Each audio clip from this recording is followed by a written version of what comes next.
My apologies, ladies. A most unpleasant scene. But I thought you should know the truth about that man. Mr. Copperfield, I believe you did it for her. To save her. I hope she is saved, Ma'am. But the truth is, I did it for myself. To save myself. Now, if you'll excuse me. Miss Horton, Ma'am.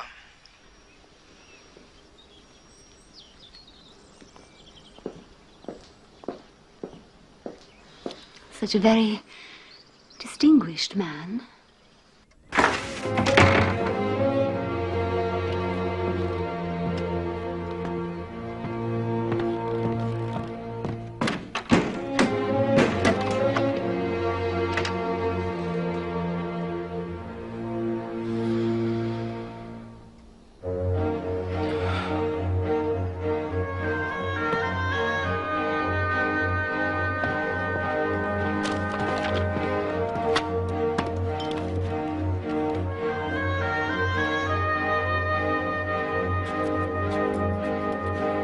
Personal history and experiences of David Copperfield the Younger. Whether I shall turn out to be the hero of my own life, or whether that station will be held by anybody else, these pages must show. To begin my life with the beginning of my life, I here record that I was born at Blunderston in Suffolk. I was a posthumous child. My father's eyes had closed upon the light of this world 6 months when mine opened on it. An aunt of my father's, and consequently a great aunt of mine, Miss Betsy Trotwood, was the principal magnate of our family. My father had once been a favourite of hers, I believe, but she was mortally affronted when he married my mother without first presenting her for inspection and approval.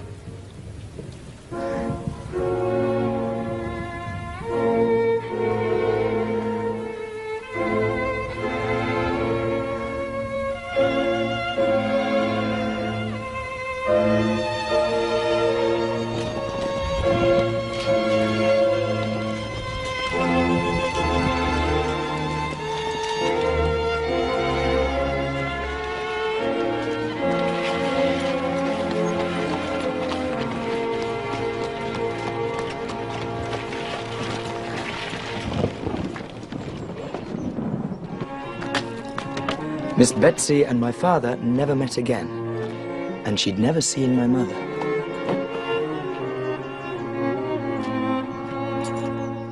The rookery. Indeed. Where are the rooks? I see no such bird. Ha!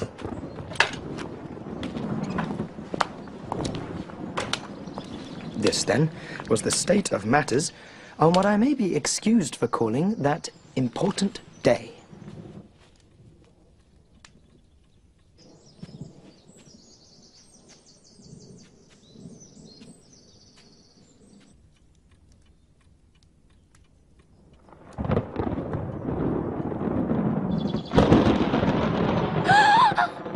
Open the front door!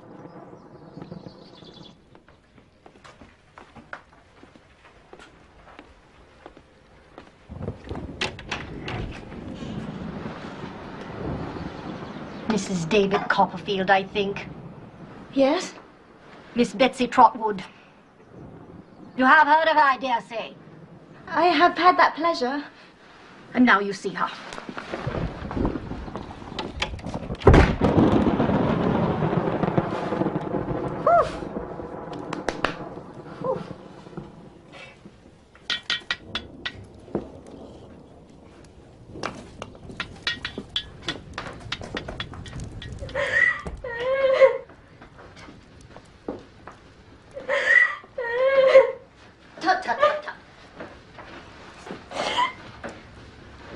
Don't do that. Stop it. Stop it. There. Yes, now. Let me look at you. Come. Come.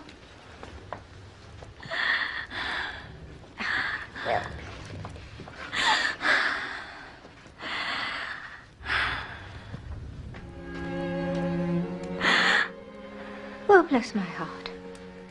You're a very baby. I'm a childish widow. And I will be a childish mother if I live. Nonsense. Sit you down, child. Sit you down. Here in the chair by the fire.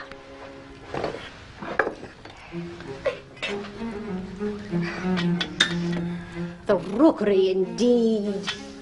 Where are the rooks? The what, Mom? Rooks, large black birds of the crow family. There are none here now. In the name of heaven, why the rookery? You mean the house? Well, of course I mean the house. What do you mean?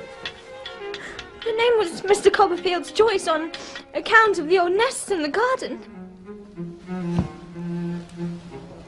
David Copperfield all over. Calls our house a rookery and there's not a rook near it. Takes the birds on trust because he sees the nest. Mr. Copperfield is dead! How dare you speak unkindly of him?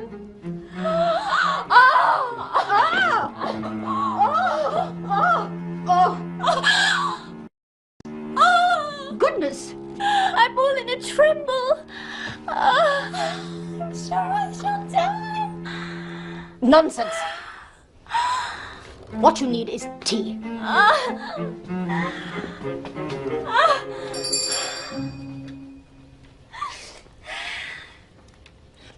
What's your servant's name? Peggotty.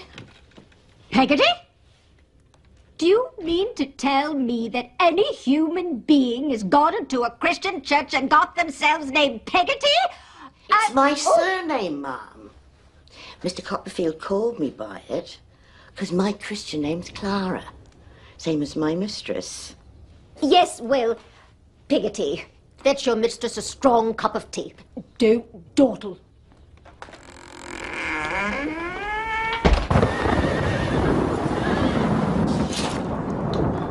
I have no doubt the child shall be a girl.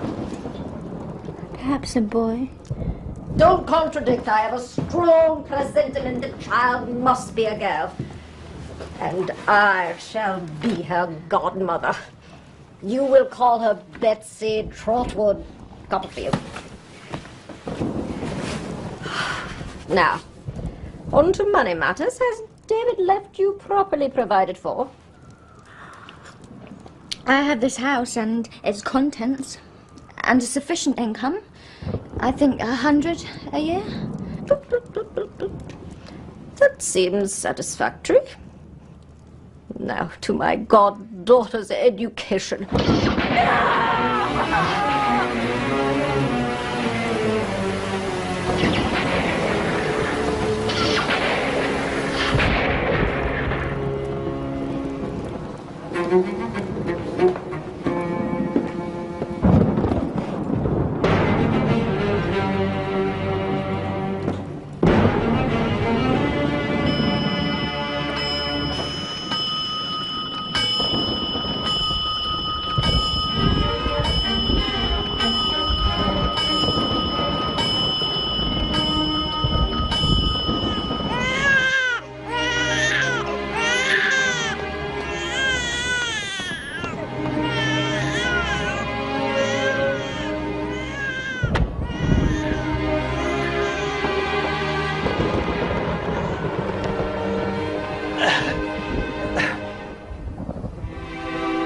Mom.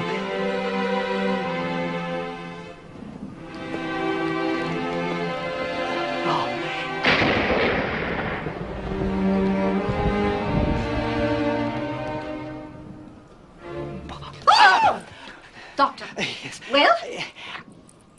I'm happy to congratulate What? you, Mom. A fine boy. Speak up, can't you? A boy. What is the matter with the man? Why does he whisper?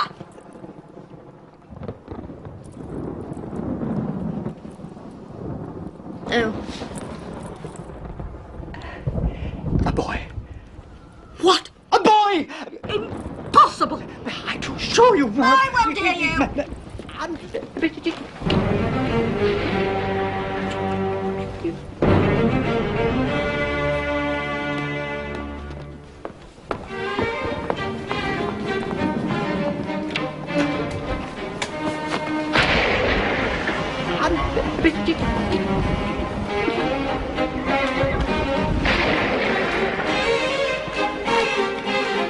Boy! Ha! Here we are. Oh, it's beautiful.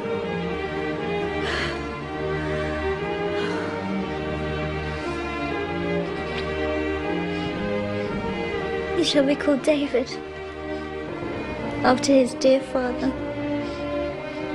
David Copperfield.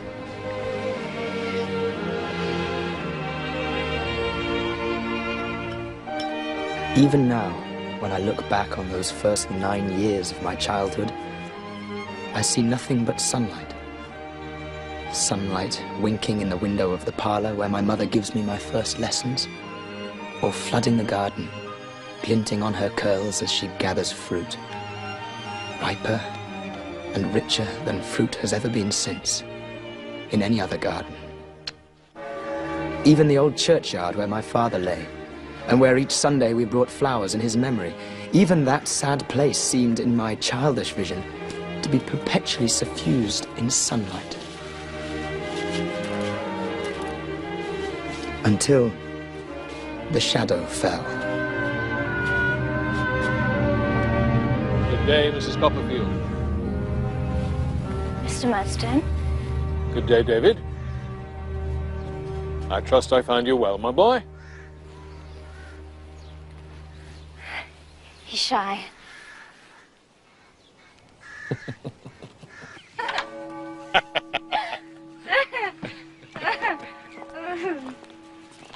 She sang like an angel. Really? Yes. So this is it. So, goodbye, Mrs. Copperfield. Mr. Murdstone? Goodbye, Davy. Come, my boy. Let's be friends, hmm? Davy?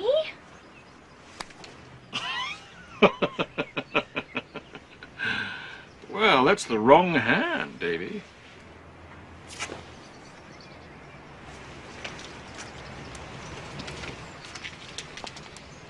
There's a brave little fellow, hmm?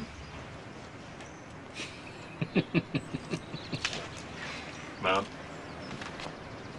Davy? Master Davy, Yes, Peggotty? how should you like to go along with me and spend a fortnight at my brother's at Yarmouth? Wouldn't that be a treat? Peggotty, is your brother an agreeable man? That he is. And then there's the sea, and the boats, and the fishermen, and the beach.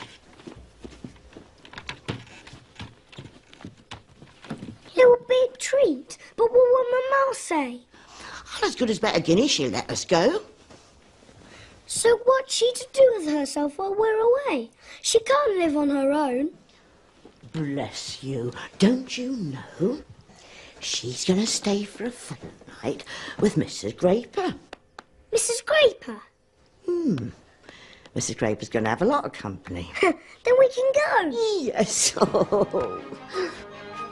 Poor David. How innocent you were. How eager to leave your happy home.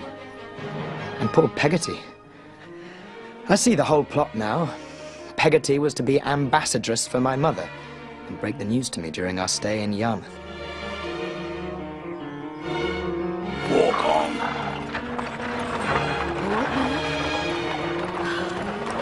Davy! Davy, goodbye! Goodbye, Davy! Take care.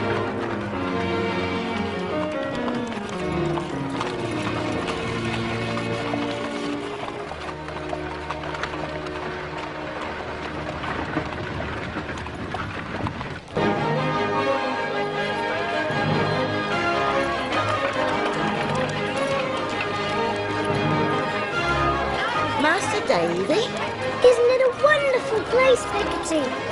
'tis the finest along this coast, that's well known. Master Davy, Yes, Peggotty. look, there's Ham! Stop, Mr. Barkis! There's my nephew, Ham! Ham! Yoo-hoo! Hey, there's my Aunt Clara!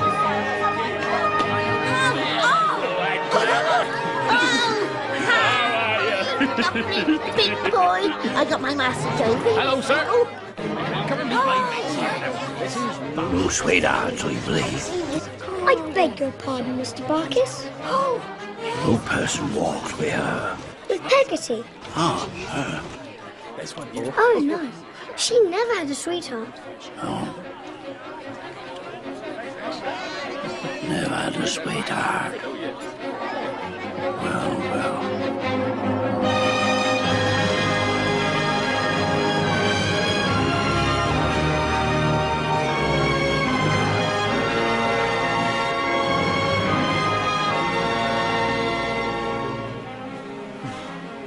Yon's our house, Master Davey. That's a boat, ain't it? You run on and look closer.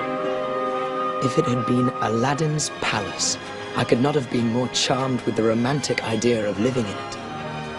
The true wonder of it was that it was a real boat that must have been upon the oceans hundreds, thousands of times. Mr. Copperfield. Copperfield. I'm Donald Peggotty. Glad to see you, sir. You'll find us rough, sir, but you'll find us ready.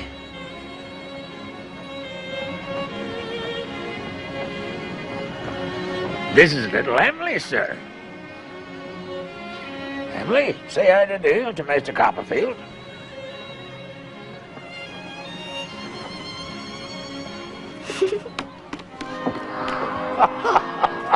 Well, sister. How are you, lads? All right, my love. Come on, Davy. Mr. Peggotty, Sir. did you give your son the name of Ham because you live in the Noah's Ark? No, sir. His father gave him that name. But I thought you were his father. My brother Joe was his father. Dead, Mr. Peggotty. Drowned it. But little Emily, she's your daughter, isn't she? No, sir. My brother-in-law Tom was her father. Not dead, Mr. Peggotty. Drowned it. Have you any children then? No, sir. I'm a bachelor. A bachelor? Then who's this? And you was in bed, Master Davy.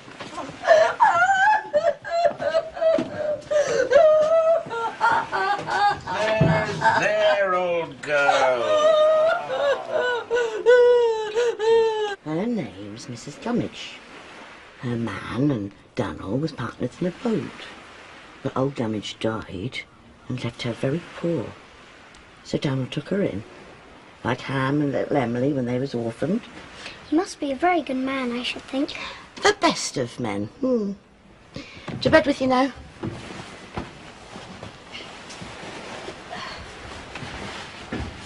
Good night.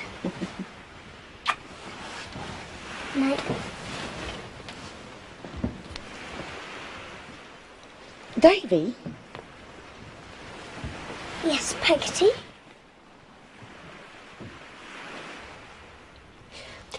My brother Daniel, he don't like have that goodness and generosity of his spoken of. Not by anybody, not in his hearing. I won't mention it. Don't. It makes him swear something terrible to do.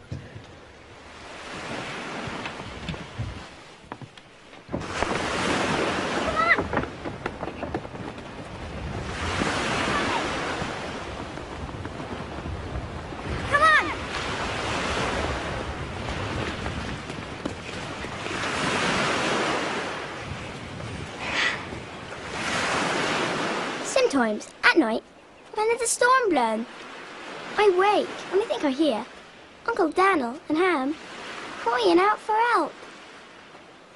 Does it make you remember your father? I never knowed him. That's like me. But you'd a mother, hadn't you?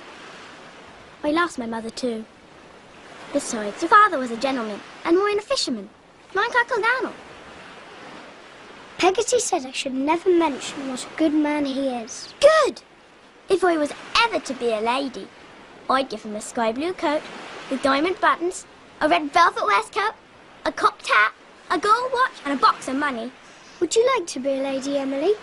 Yes, very much. Emily, wait!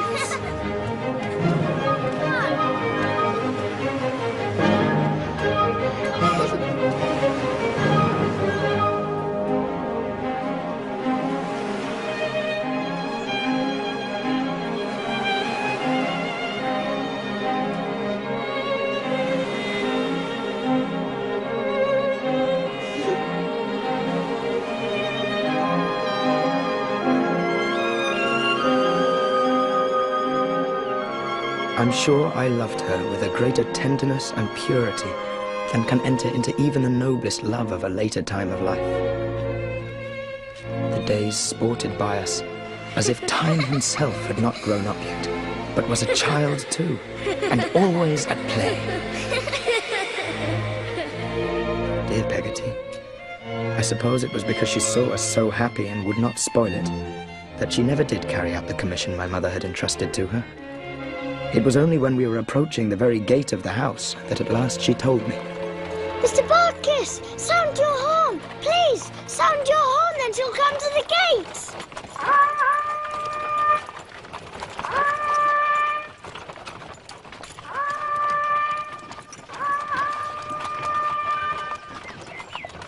Where is she? Where is she? Why hasn't she come out?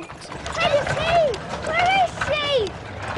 Peggotty, why hasn't she come out?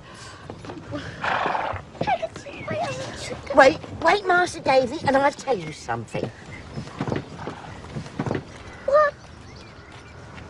Where is she? She's not dead. Dead? Of course she's not. Oh, bless the boy. No, Davy. I should have told you something before, but I couldn't bring my mind to it. What do you think?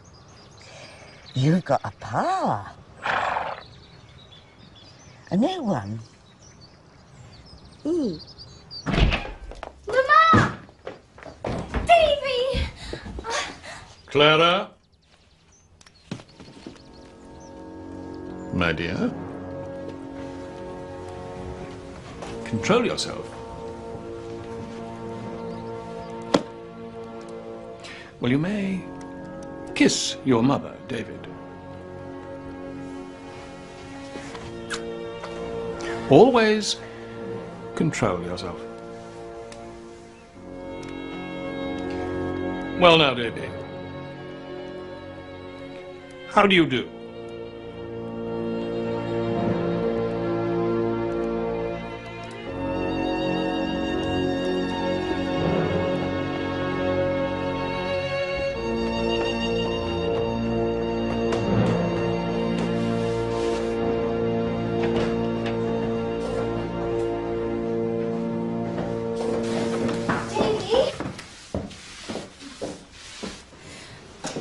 Murdstone's sister is to live with us, Davy. She's to have this room, while you're to have a new room. But why? Come with me.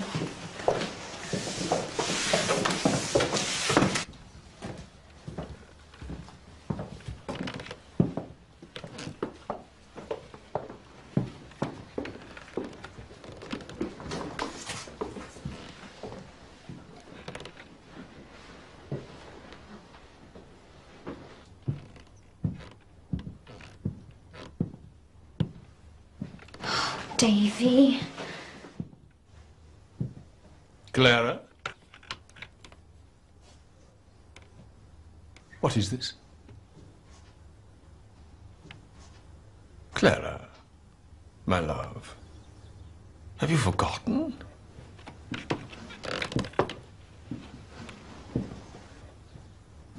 Firmness, my dear. I'm sorry, Edward. I meant to be very good. I'm so uncomfortable.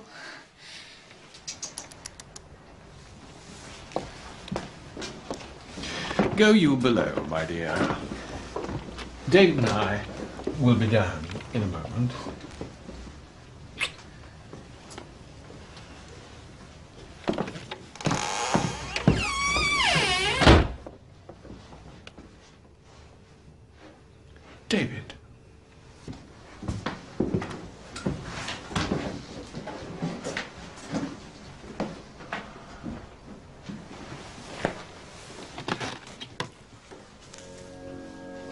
If I have an obstinate horse or dog, what do you think I'd do? I don't know. I beat him. I make him wince. And smart. And I say to myself, I'll conquer that fellow if it cost him all the blood he has. I'll do it.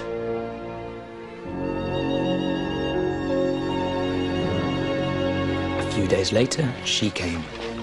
Miss Jane Murdstone. Whoa, whoa. Steady. Steady. I remember when she paid the coachman, she took her money out of a hard steel purse. She kept the purse in a very jail of a bag, which hung upon her arm by heavy chains and shut up like a bite. I'd never seen before, nor have I ever seen since, such a metallic lady as Jane Murdstone. Dear Jane, welcome. Is this your boy, sister-in-law? This is Davy. Generally speaking, I don't like boys. How'd you do, boy?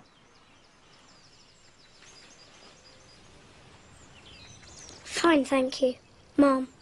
And I hope you are the same. Lacks manner. Brother.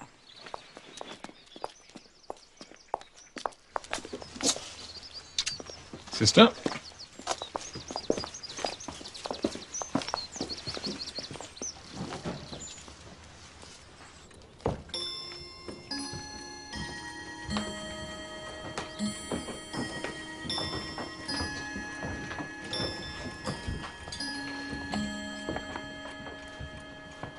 Now, Clara, my dear, I'm come here to relieve you of all the trouble I can. You're much too pretty and thoughtless to have any duties imposed upon you that can be undertaken by me. Give me your keys, my dear.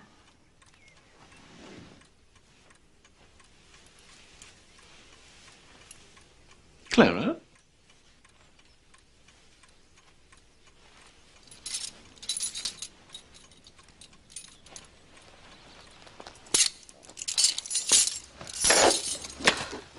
It's very hard that in my own house... In my own house? Clara! Our own house, I mean. It's very hard that I may not have a word to say about domestic matters. I'm sure I managed very well before we were married. Edward, let there be an end of it. I go tomorrow. Jane Murdstone, sit down and be silent. I'm sure I don't want anybody to go. I don't ask much, only to be consulted sometimes. Edward, Jane Murdstone, will you be silent? Clara, you astound me. When Jane Murdstone is kind enough to assume, for my sake, something like the condition of a housekeeper's. And when she meets with a base return. No, don't say that, my love. This is not a fit scene for the boy. David, go to bed. But, sir... To bed, I say!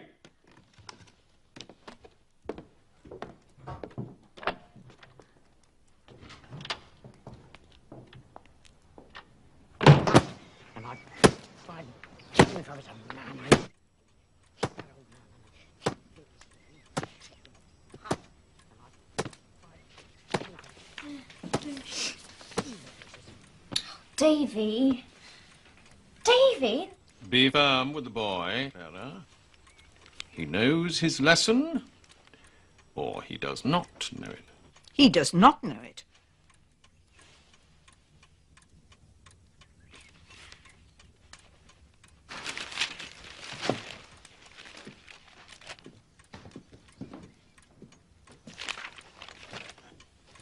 Jane Murdstone is right. He does not know it. More firmness is required here, I think. Much more. Edward, please, no! Clara, I have often been flogged myself. Edward, please! Clara!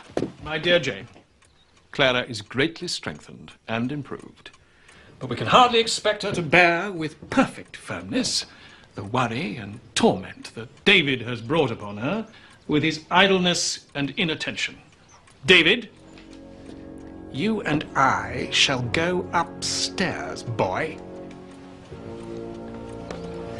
Sir, please! No! Edward, no! Clara, are you a perfect fool? Mr. Murdstone, please, leave me alone!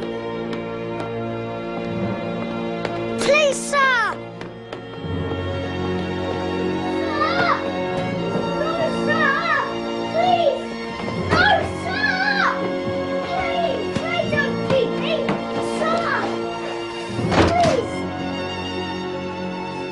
Tried to learn, but I can't. Not when you and Miss Murdstone are around. Can't you, indeed? No, please, don't. Try that. No, please.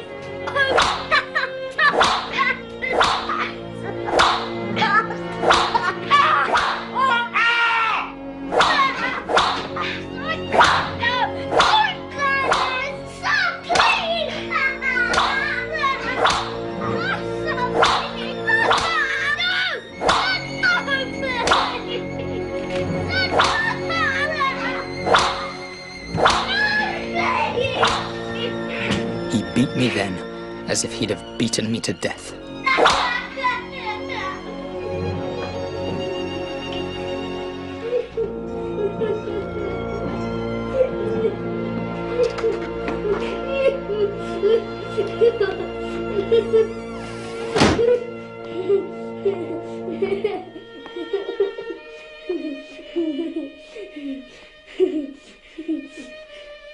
How well I recollect, when I became quiet, what an unnatural stillness seemed to reign through the whole house. It grew dark, the night wore on, and nobody came near me. Fearful questions tortured me. Was it a criminal act that I'd committed? Would I be sent to prison? Would I be hanged?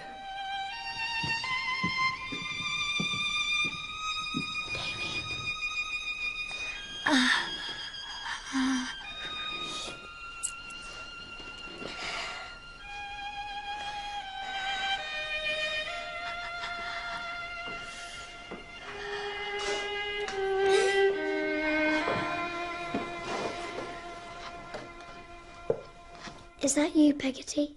Soft as a mouse, or the cat will hear us. Is Mamma very angry with me? No, not very. But what's to be done with me? School, near London.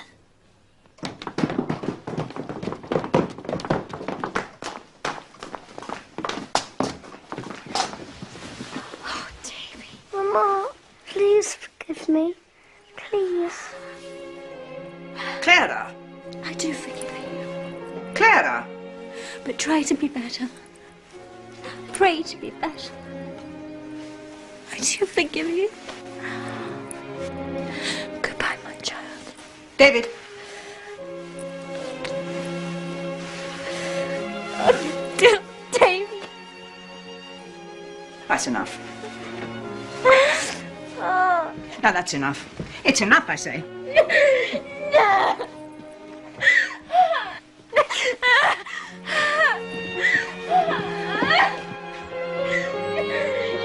Oh, go on, up you go.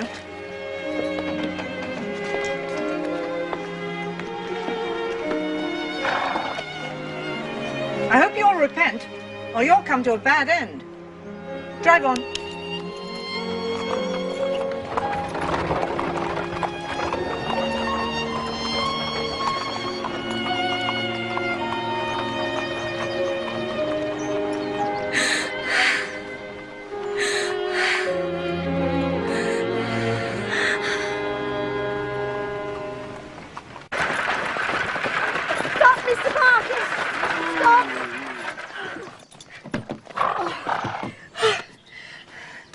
You mustn't never forget me, Davy, for I'll never forget you. And I'll take as much care of your ma as I ever took of you, and I will never leave her.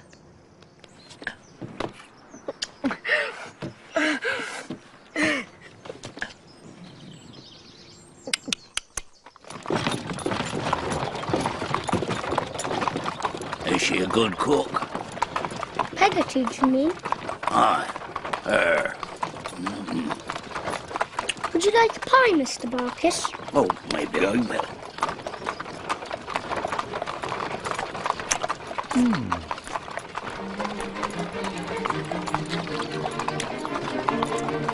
Perhaps you might be writing to her.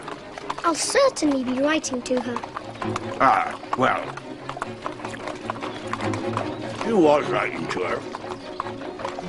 Perhaps you'll recollect to say that Barkis is willing. Barkis is willing? Is that all the message?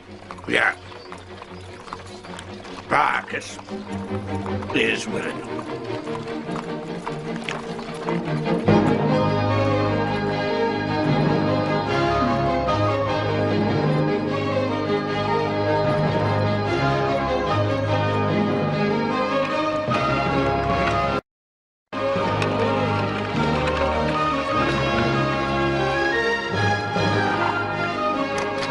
Right, out! Come on, hurry up! Move it! Come on, move!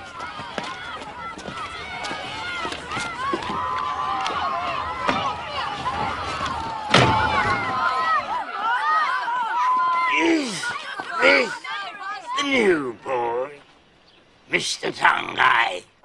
It is, Mr. Creakle, sir! Fetch him up.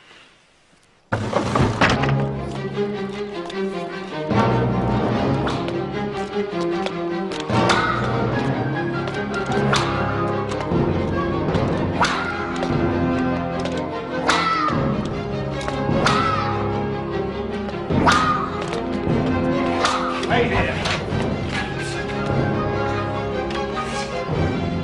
You? Tommy Traddles. Good luck. Come on. In you go.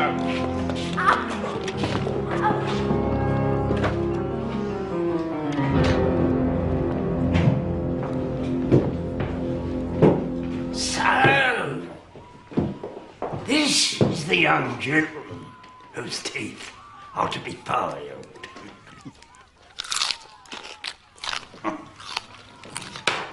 Come here. Lively now. I have the happiness of knowing your stepfather, Mr. Murdstone, and a worthy man he is. A man of strong character. He knows me, and I know him. Ah! Do you know me, boy? Not yet, sir! Not yet, eh? But you will soon, eh? You will soon, eh? I tell you what I am. I'm a Tartar. Ah! A Tartar. I'm a determined character, that's what I am. When I say I do a thing, I do it. Do it. Will I not do it, Mrs. Creakle? You will, Mr. Creakle. Beware of him. He bites. Mr. Tongue-Eye, please oblige.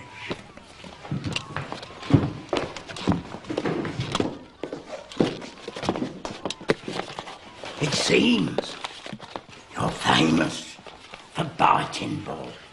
Well, I'm famous for biting. Ah! Terrible! What about this for a tooth? Is it not sharp? Will it bite, eh?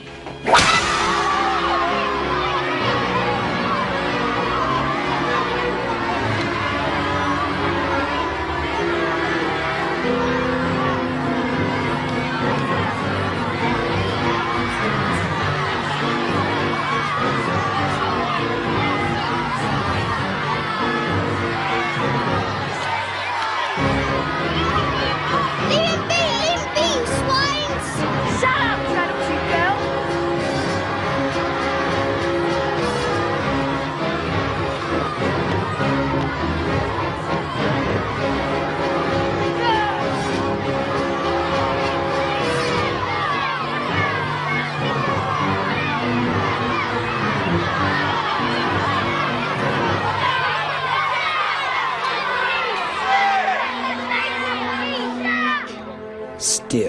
was the name of my saviour, James Steerforth. He was the oldest boy in the school. The son of a rich widow, Steerforth was afraid of nobody. Well, stand up, Traddles, for God's sake.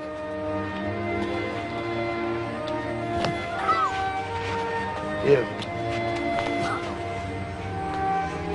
Up you get, young'un. What's this? What is this? I call it a rotten shame, don't you, boys? Yes!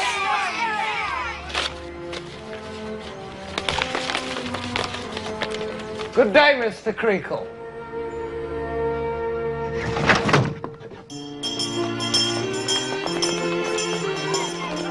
Tuck yourself in. Don't you worry. I'll look after you.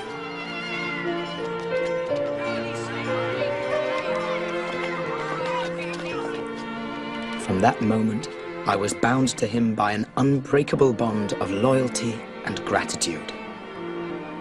He did make life in that brutal place at least tolerable. He loved a story, but was far too idle, he said, to read himself, so I read to him. Then came a morning when I was summoned to Mr. Creakle in the parlour. Master Copperfield? Yes, sir? You wanted in Mr. Creakle's parlour. Come on, hurry up.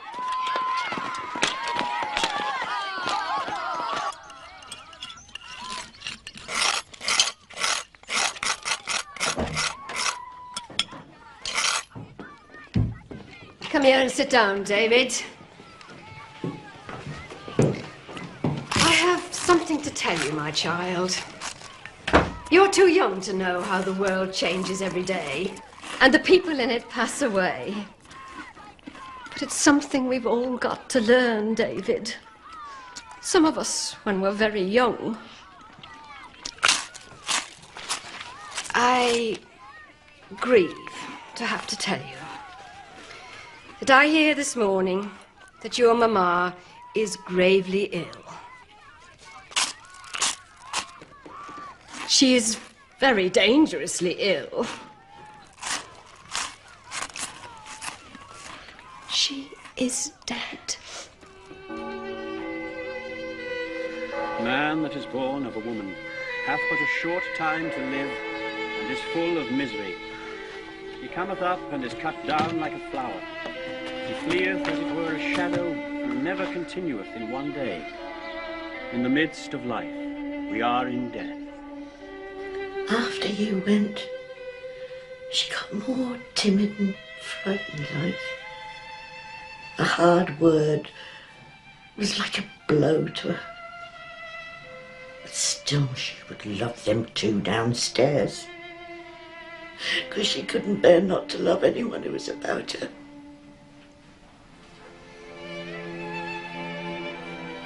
At last, she says to me,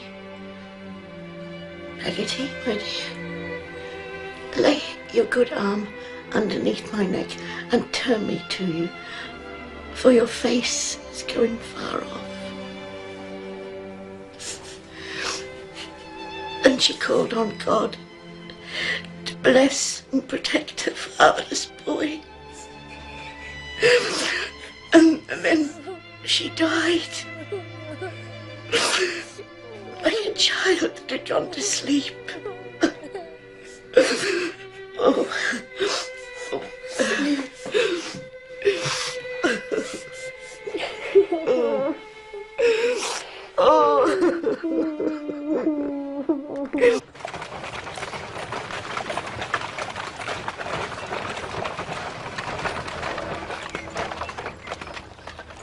I hope that you and Mr. Barkis will be very happy together, Peggotty. Bless the boy. They do say he's a bit tight with money. So, take this now, Davy, before I'm Mrs. Barkis. A whole sovereign? Shh. I can't. You take it and guard it well till the day You need it. Hi, Master Davy.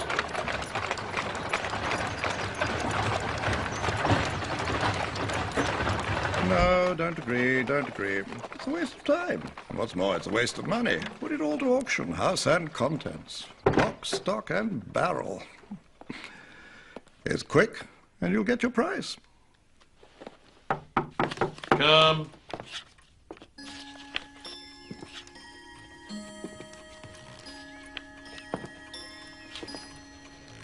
Ah. David. Come here, boy. You have a disposition which requires a great deal of correcting. What he wants is to be crushed. And crushed it must be, and crushed it will be. Jane, leave this to me, if you please. I am not a rich man, David. And education is costly. In any case, I can see no advantage to leaving you at school. So, I have a business in London, Murdstone and Grimby. Mr. Quinion, my friend, manages it for me. Mr. Quinion has suggested that since it gives employment to other boys, it can also give employment to you. Seeing that he has no other prospects. Your wages will be 6 shillings per week. Your lodgings, which I have arranged, will be paid for by me. In short, you're provided for and will do your duty. Here we are, Murdstone and Grimby. We have arrived. Here lies your future, Murdstone and Grimby. Our chief business is the supply of wines and spirits to merchant ships. Come here, Mick. Here's Mick Walker. This is David Copperfield. He's to work below. Take him down and instruct him in his duties.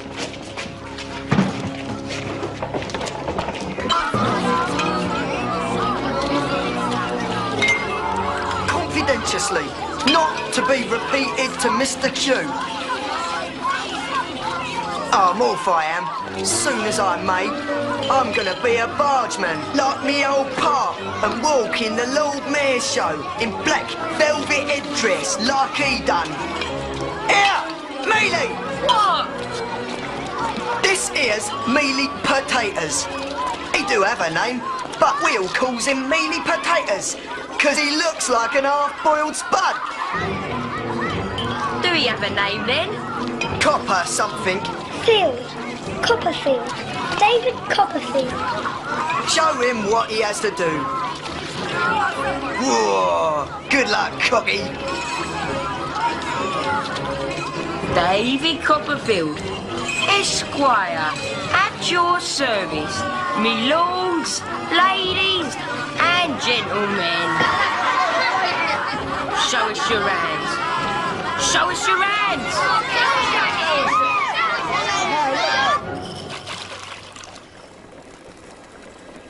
Now, my lady, observe, if you please.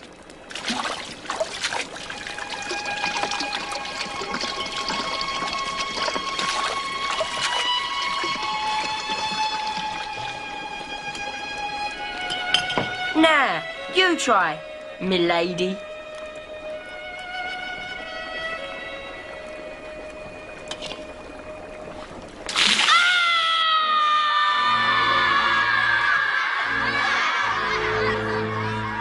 No words can express the secret agony of my soul, the sense I had of being utterly without hope, the misery it was to my young heart to know that day by day all I had learnt and thought and delighted in would pass away from me little by little, never to be brought back any more. But then, in that utter darkness, came a gleam of light.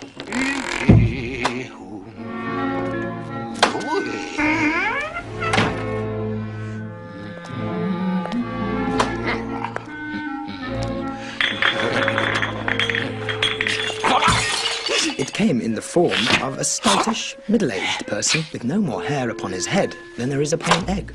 This is Mr. Micawber. Mr. Micawber is known to Mr. Murdstone. He takes orders from us on commission when he can get any. You will be lodging in his house. Mr. Micawber, This is David Copperfield. Honored, Master Copperfield. Under the impression that your peregrinations in this metropolis have not as yet been extensive, and that you might have some difficulty in penetrating the arcana of the modern Babylon. In short, that you might lose yourself. I am here to accompany you to my humble abode. Thank you, sir. Ina! Coming, sir. Take Copperfield's box for him. Yes, sir.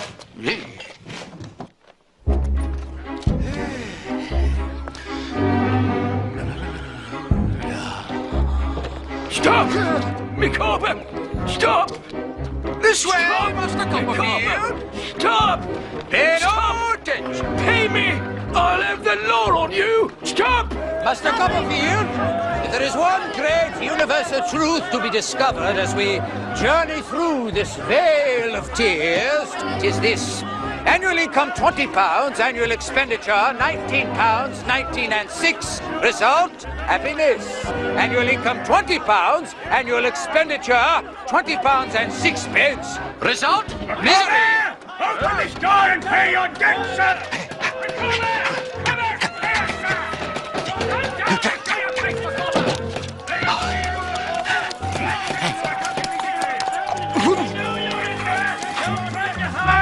We have no intention of leaving, Micawber! Circumstances have rendered it imperative to enter the humble abode.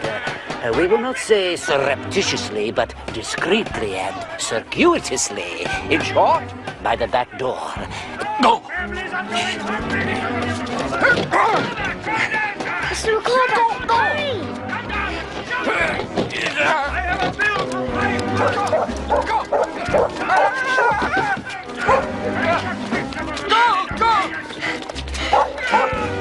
Come on, sir. Go down there, Copperfield!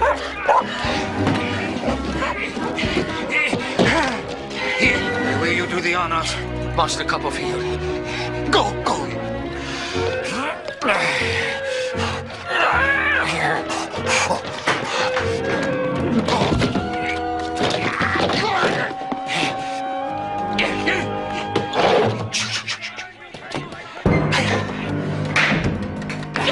Mr. Micawber? Yes, I. My dear, permit me to present to you Master David Copperfield. Master Copperfield. Master Copperfield, may I make known to you the partner of my life, my strong right hand, my helpmate, in short, Mrs. Micawber. How do you do, ma'am? Micawber! Upstairs. Upstairs. Leaving, Micawber, until you settle your debt, sir! We'll have it! Mr. Micawber's difficulties are almost overwhelming at present. Whether it is possible to bring him through them, I cannot say.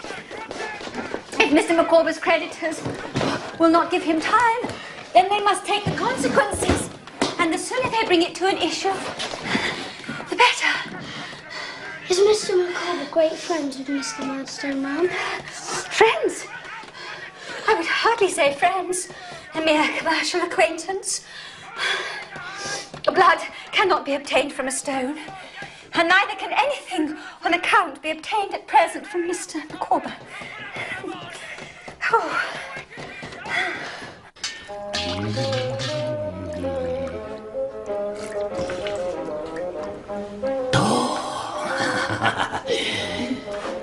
My family are of the opinion that Mr. Micawber should quit London and exercise his talents in the country. Mr. Micawber is a man of great talent, Master Copperfield. I'm sure he is, ma'am. My family are of the opinion that, with a little interest, something might be done for a man of his ability in Custom House. Yes. In the meantime, I remain confident that something will turn up. My dear, I give you Master Copperfield. You're welcome under our roof, sir.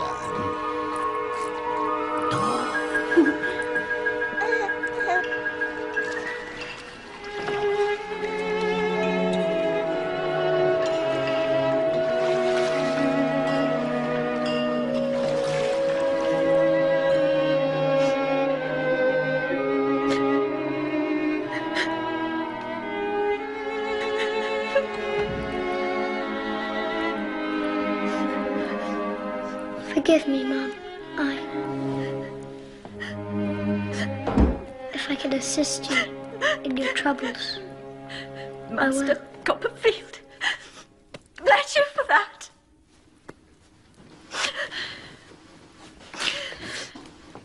I cannot treat you as a stranger, and therefore do not hesitate to say that Mr.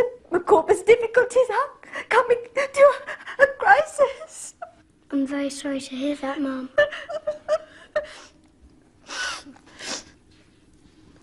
With the exception of the heel of a Dutch cheese, which is not adapted to the wants of the young family, there is nothing to eat in the house. Mr. Micawber has taken the children to the pie shop in the hope of obtaining a little more credit. Take this, Mum. Please. Oh. Please. As a loan, Mum. No, I couldn't think of it. But you could render me another kind of service. Anything, Mum.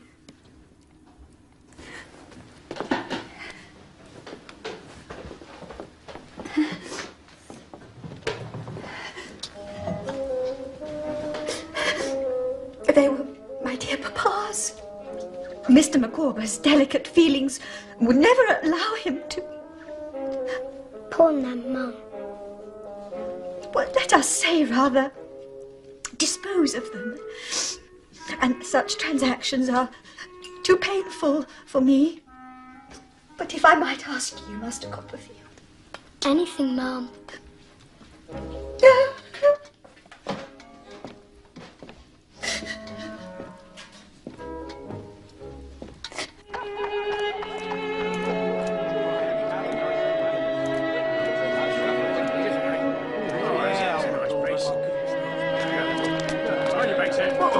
It's my house.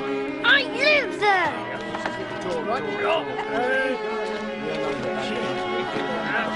What happened? Get this prison. All of them. At last, my dear sir. You're from the Chancery Court. Out of my way. Don't you pay no heed to him, young sir. I said it would be settled in the end. Wait! They're in the papers. You must take the papers. In there? Copperfield. Oh, Copperfield. The blossom is blighted, the leaf is withered. God of day goes down upon the dreary scene, and, in short, I am forever flawed.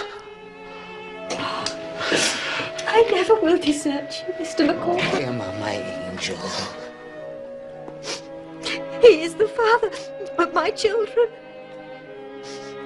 He is the husband of my affections. And I never will desert Mr. Micawber. Don't cry, Mum.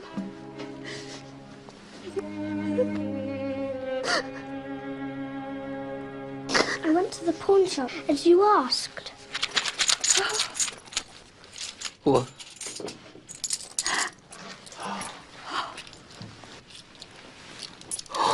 Copperfield, you are a Trojan. And the rent is paid on Windsor Terrace until the end of the month. You have a legal right to occupy your room, Master Copperfield. Let no man prevent it. You'll send out to the pie shop for some dinner. A few cutlets, I think, and a mutton pudding for the children, and a pint of brandy punch. Huh? Yes, sir.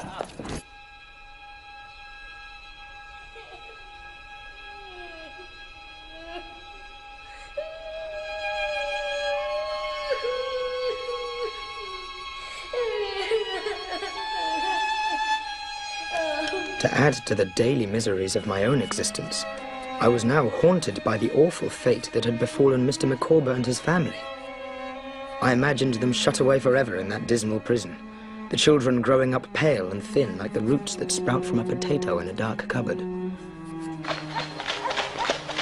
Picture then my astonishment and joy when upon leaving the warehouse one night I beheld Mr. Micawber himself. Micawber! Ah, my dear Copperfield. Come. It was a relation of Mrs. Micawber's, an aunt who, upon hearing of our plight, advanced a sum sufficient to obtain our release from that place of desolation. She stipulated only that we should at once quit the modern Babylon and go down into the country.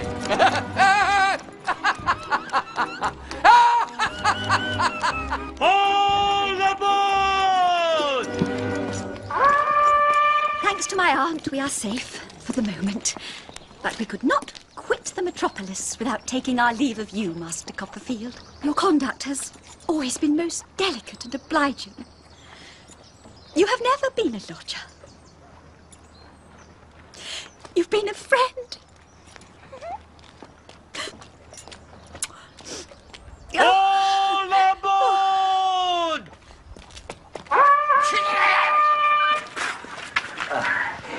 My dear Copperfield, farewell. Every happiness and prosperity. If in the progress of revolving years I could persuade myself that my blighted destiny has been a warning to you, I should feel that our friendship, though brief, had not been in vain. All aboard! Yeah! Please, sir, Mr. Micawber, sir. I really think you should go now. In case of anything turning up, of which I am rather confident, I shall be extremely happy if it should lie in my power to improve your prospects. All aboard! Yeah! Farewell!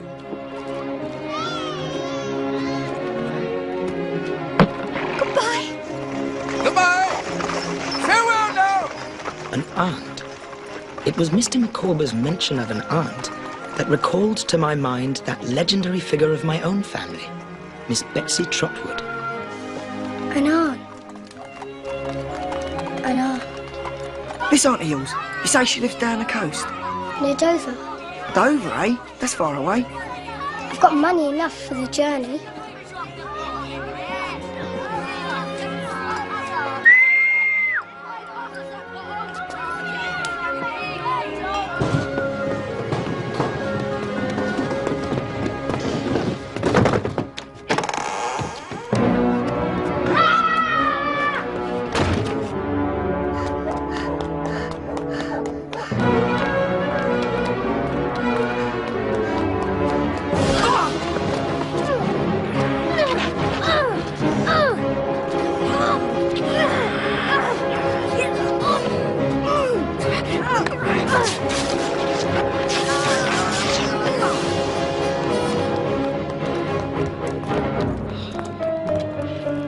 Walker, what is that in your hand? Nothing.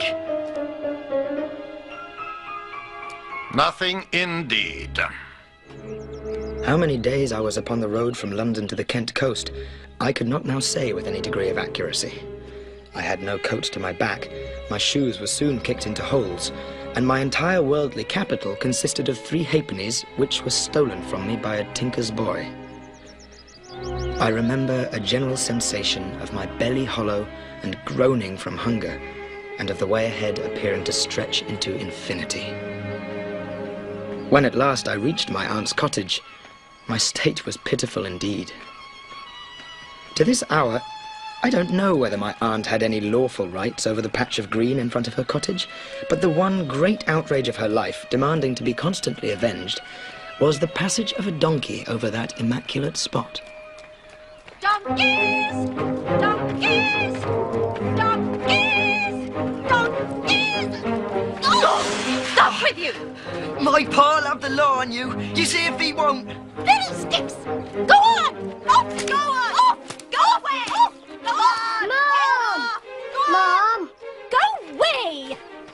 If you please, Mom. Be off! Be off with your no boy's hair! If you please, Aunt. What? I'm David Copperfield from Blunderston in Suffolk, and my mother's told me how you came to see her on the night I was born. It was midnight and there was a storm, and you wanted me to be a girl. Janet, the water?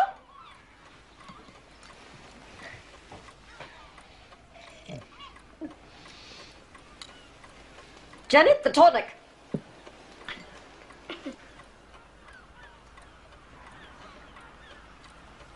Mr. Dick. Here you see young David Copperfield. And the question I put to you is, what should I do with him? What shall you do with him?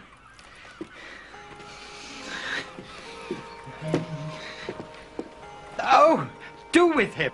Yes, come. I want some very sound advice. Why, if I were you, I should wash him. Mr. Dick sets us all right. There we are, Master David. Janet! Donkeys! Oh, donkeys! Donkeys! Donkeys! Donkeys! Oh, no! Go! Go! All right, we're going! Come on, donkey! Move along! Go! All right!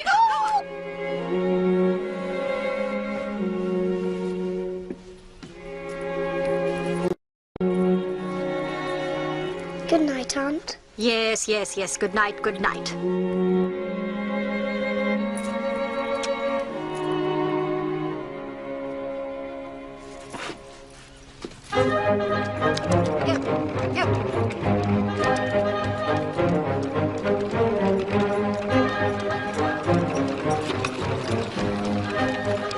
We're off to Canterbury to consult with Mr. Wickfield.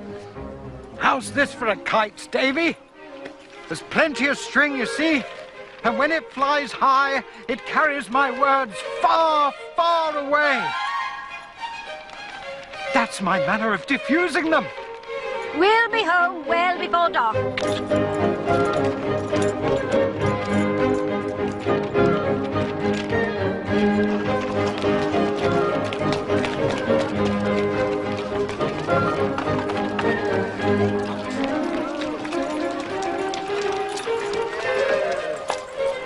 Here we are. We won't be long. Mr. Wickfield is my lawyer. Here you are. There's nothing to be said and nothing to be done about anything until I first put the case to Mr. Wickfield.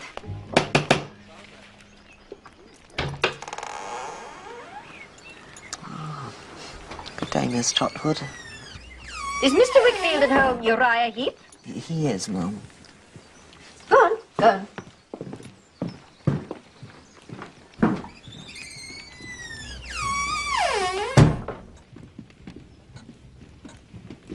This is my nephew. I should say my great-nephew, David Copperfield. Honoured, I'm sure, Mr. Copperfield. Mr. Wickfield is in his room. Yes. He's going to stay here.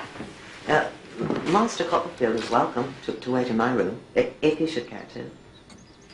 Yes. Well, all right. This way, Master Copperfield.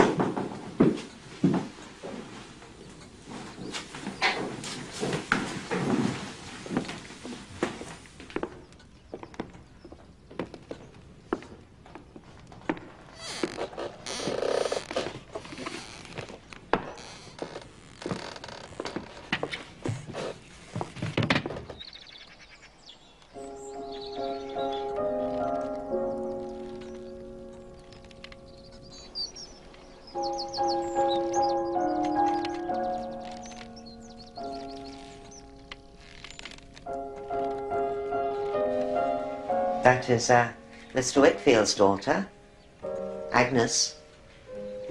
Your aunt has a great admiration for Miss Agnes. As do we all. Even so humble a person as myself. I suppose you're quite a great lawyer then, Mr. Heep. Me, Master Copperfield? Oh dear, no, no.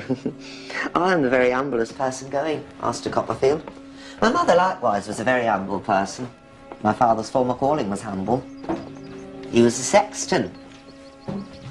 What is he now? He is a partaker of glory at present, Master Copperfield. Dead, Mr. Heep. Alas, Master Copperfield. How long have you been with Mr. Wickfield?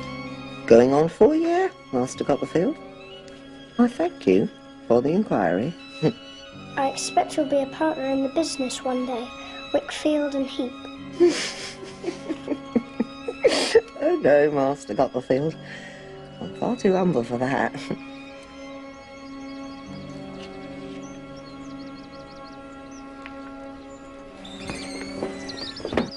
Has anything been decided yet, Aunt? No, nothing yet. But, generally speaking, persons who run away from things are not popular with me. You must grasp the nettle of life, and it won't sting you.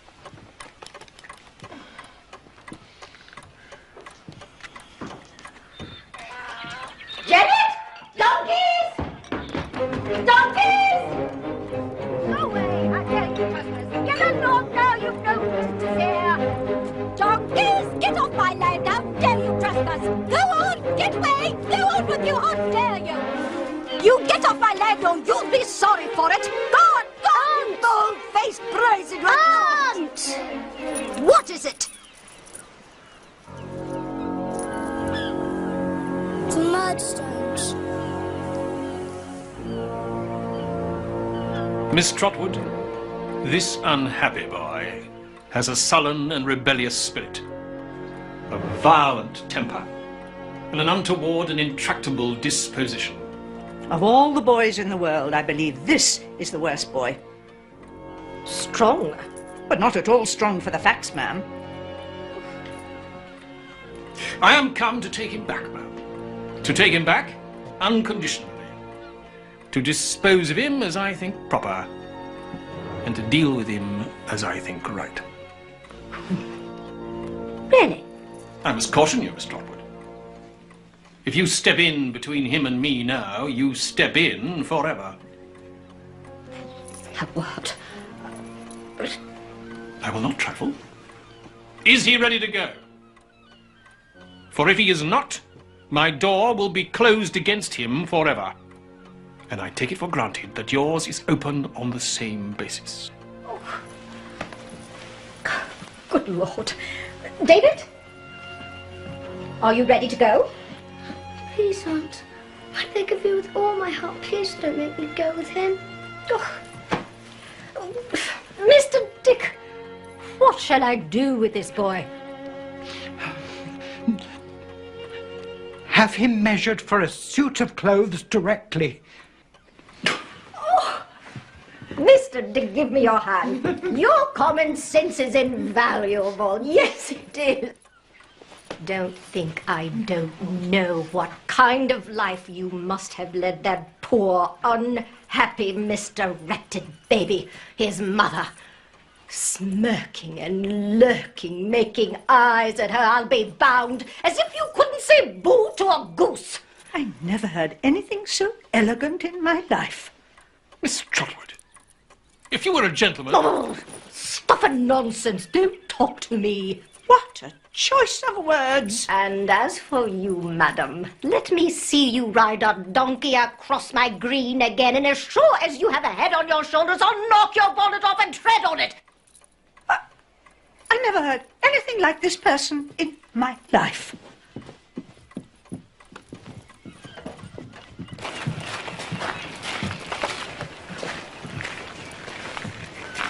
Mr. Dick, the gate? No.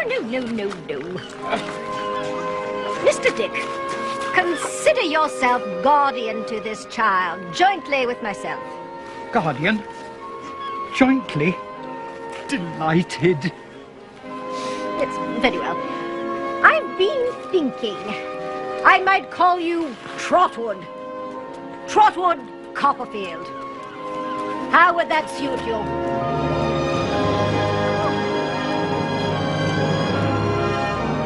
Thus, I began my new life, in a new name, and with everything new about me. I drew a curtain down upon my life at Merston and Grinby. Even in this narrative, I have lifted it with a reluctant hand. My aunt sent me to Dr. Strong's school in Canterbury, and during term time I lodged with Mr. Wickfield, and his daughter Agnes. Agnes. Her mother had died in giving her birth, and like me, she was an only child. She quickly became my greatest friend, my wisest counselor, my dearest sister.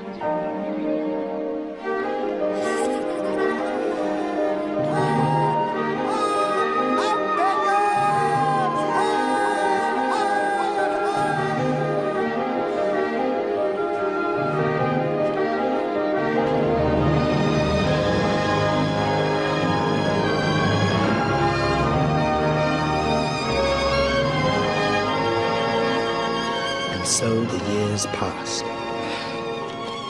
When I was grown to something like man's estate, my aunt decided I should be a lawyer, sent me to London, and purchased articles for me in the firm of Spenlow and Jorkins of Doctors' Commons.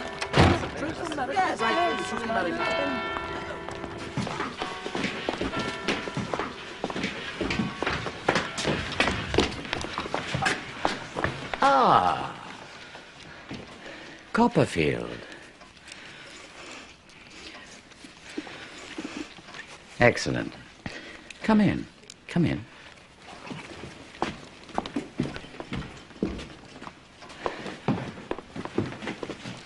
On the desk, if you please, Copperfield. To the Lord Chancellor's office is... Quick as you like.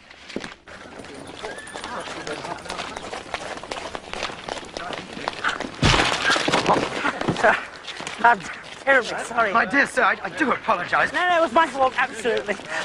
I'm terribly sorry. Traddles. Copperfield? David Copperfield? How are you? It's wonderful to see you. And you too. Oh, I'm still, Well, you're still pretty much the same as you yeah, were before.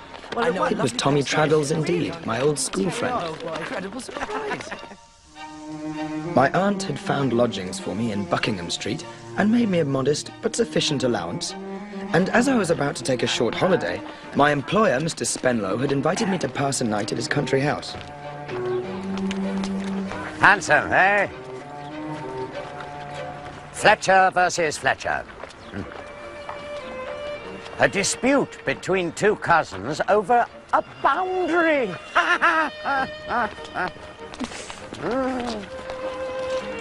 Fletcher versus Fletcher. Highly lucrative. But then, of course, the very best sort of professional business is a disputed will. Very pretty pickings indeed to be had there in the way of argument and counter-argument and the evidence of interrogatory and counter-interrogatory and so on. And since the costs invariably come out of the estate itself, both sides can go at it in a lively and spirited manner with expense. No consideration at all.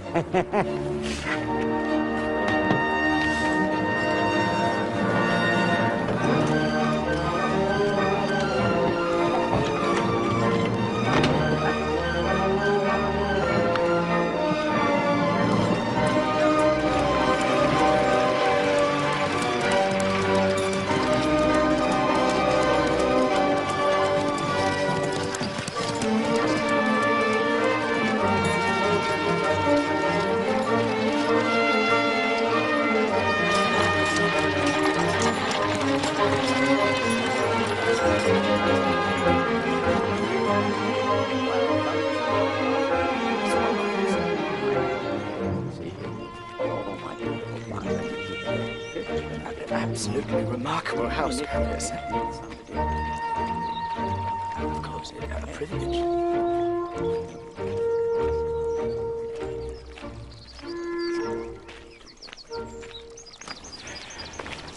Copperfield. My daughter, Dora.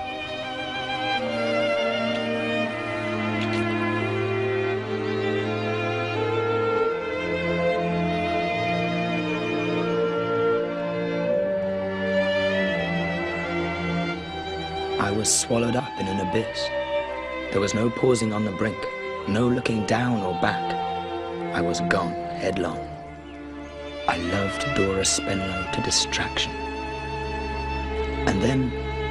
And this is her confidential friend and companion, Miss Murdstone. Alas, Dora has no mother living.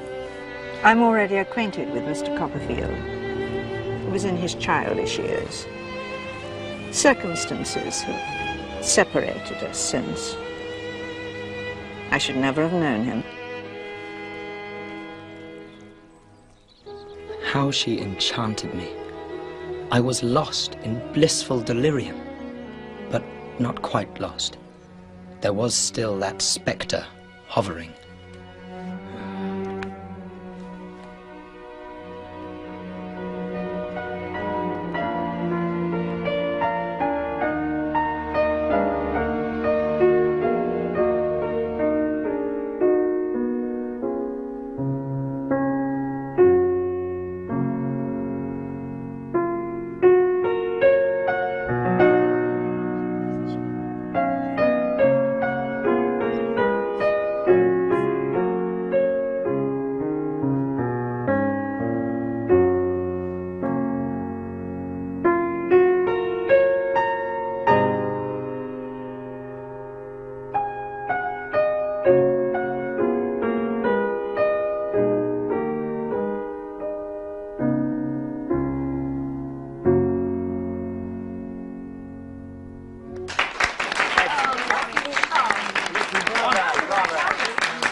What's his name?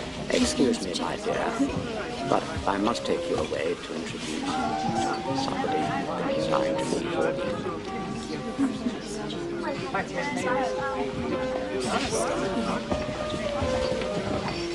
David Copperfield, a word. I won't attempt to disguise the fact that I formed an unfavourable opinion of you in your childhood. It may have been a mistaken one, or you may have ceased to justify it. That is not the question between us now.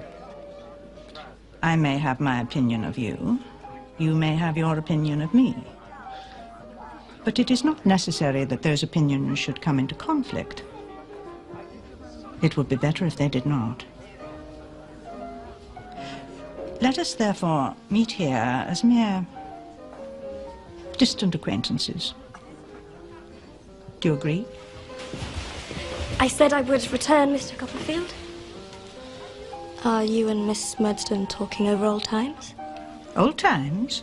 Oh, hardly that, Dora, my dear. Our acquaintance was very slight. Was it not, Mr. Copperfield? That was the moment to speak out, to say the truth. No, shout it. Very slight.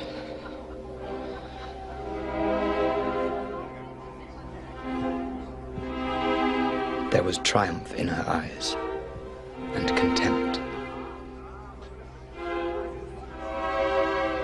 I can see it now. I can acknowledge the justice of it. I'd taken the easy path, the coward's path. Dear God, what evil was to flow from that fatal weakness?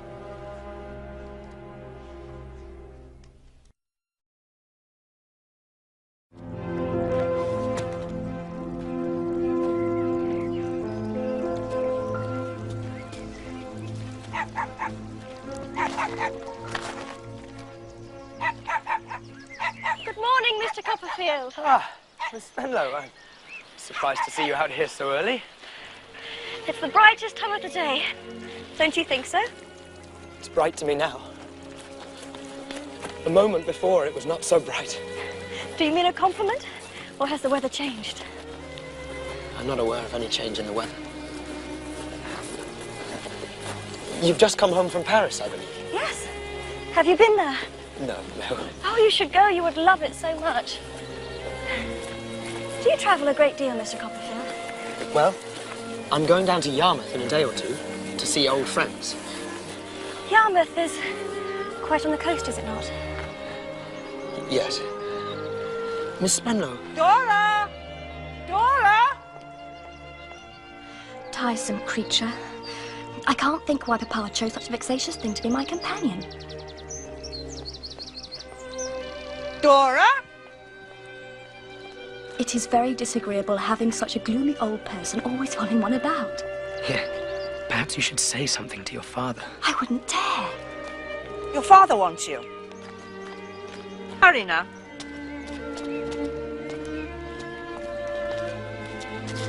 Goodbye, Mr. Copperfield.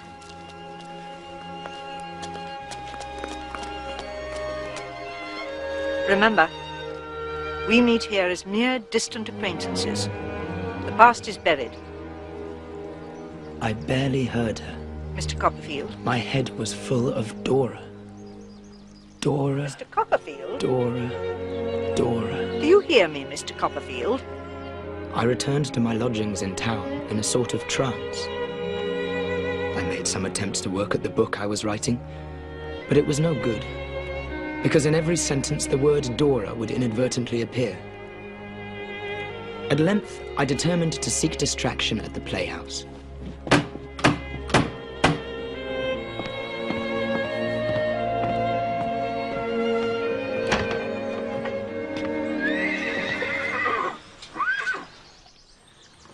Mr. Murdstone. David. You were going out? I was going to the play. I was going to the play. I shall not detain you. I received a note from my sister this afternoon. The chances of life, it seems, have brought you together again. Yes. My sister has no wish to revive the memory of past differences. I've already agreed as such with Miss Murdstone. You will honor that agreement, I hope, David.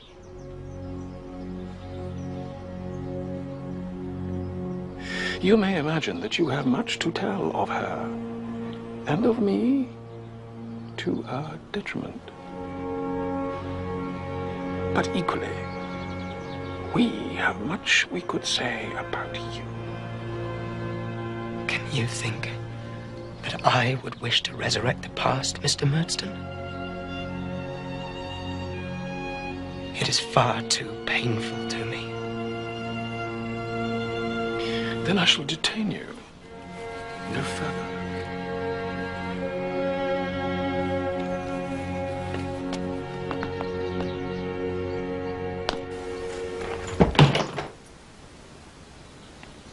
The present Mrs. Murdstone. I would crave the honor of making her known to you, but I must not keep you from the play.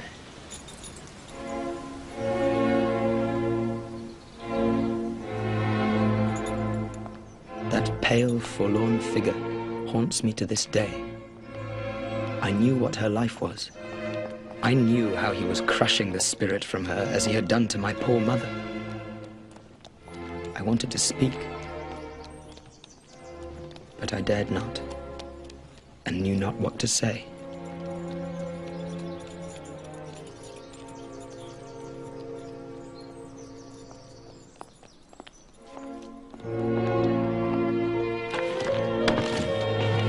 So I went to the play. As I came out after the performance, I encountered another ghost of my childhood. But here was no grim spectre to resurrect all the pain of it, but a bright spirit to revive the few fleeting moments of content. It was James Steerforth. Steerforth! My friend and protector of Salem House School. Steerforth! Steerforth! Wait! It is Steerforth!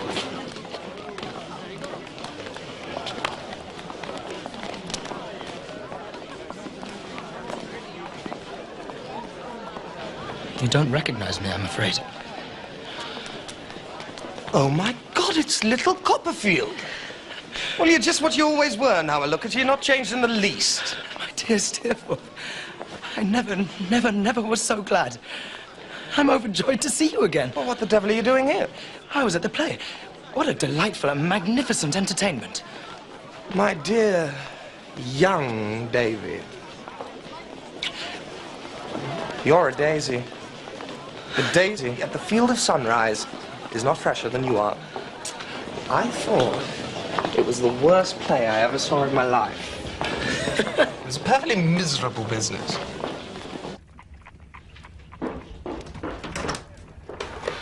Forgive me, Steerforth. The wine shop was closed. I had to go to the tavern. Are you writing a book, Daisy? Oh, it's nothing. Stories and sketches. You always loved books. And romances. I remember when you used to read to me. I'm not much used to company, I'm afraid. When do you go to Yarmouth? Tomorrow. London's devilish dull at the moment. And I have some thoughts of buying a boat. If you could bear my company, I'll come down with you. My dear Steerforth, I'd be honoured and delighted. Well, that's settled then. And so we went together on that fateful journey. I'll see you shortly. Take care. Upon our arrival, we parted. Steerforth to explore the town, I to see Peggotty and her husband Barkis, who was ailing.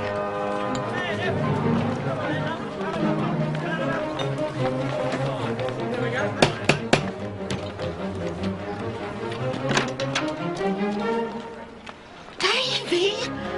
Oh, my darling boy!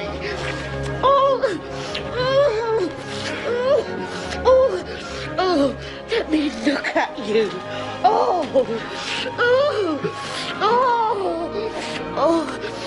Barkis will be so glad. It'll do him more good than a pint of liniment. How is it, Peggotty? Bad. Very bad. It's the rheumatics. Will you come up and see him, my dear?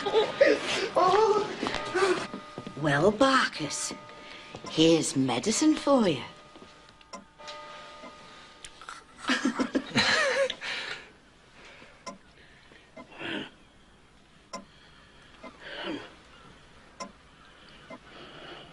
Master David? That you, sir? It is, Mr. Barkis. Oh. You will forgive me for not shaking hands, sir.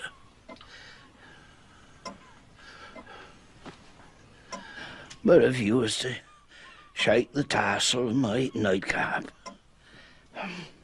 I'd take it friendly.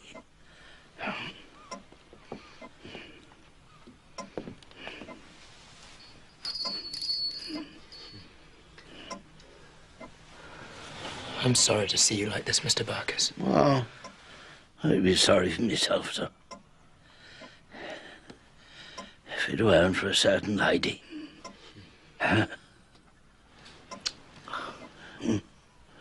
She's the usefulest and best of all women, sir. The C.P. Barkis. No, Barkis. And that's true, sir.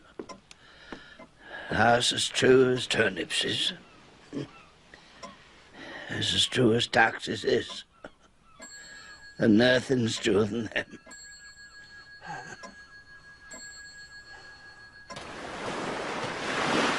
A wild place, is it not, Steerforth? The sea roars as if it were hungry for us. There it is.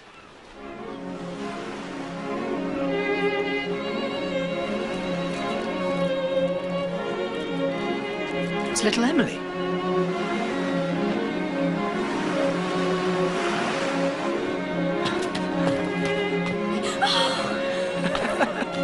How are you? Pretty well, Master Davy. This is my friend, Steerforth. Steerforth, this is Emily. I think I've mentioned her. You were Daisy's childhood friend. You played together and dreamed together. He was to be a great writer and you were a fine lady. You told him that? How else would I know? It were a foolish dream. I'm older now. And wiser. I hope so. We trade our dreams for what we call wisdom. I wonder, is it a good exchange? Master Davy! Master Davy! Sir Davy! Davy! This little Emily of ours ain't my daughter, sir. So I understand, Mr. Peggotty. But I couldn't love her more. Well, I'm sure you couldn't. Now, there's a certain person as has known our little Emily ever since the time her father was drowned. Not much of a person to look at. Something of my build, rough. Good deal of the sou'wester about him. Very salt. But he's a decent enough person, and his heart's in the right place. Now, what do you think this here blessed tarpaulin go and do? He loses that there heart of his to our little Emily. All of a sudden, one evening, comes Emily from her work, and him with her. Now look here, he cries out, joyful. This is to be my little wife. And she says, half bold, half shy, yes, uncle, if you please. If I please. Will you take up your glasses, one and all? Oh, and for you, Mrs. Gummidge. I gives you our Emily and our Am. Emily and Ham.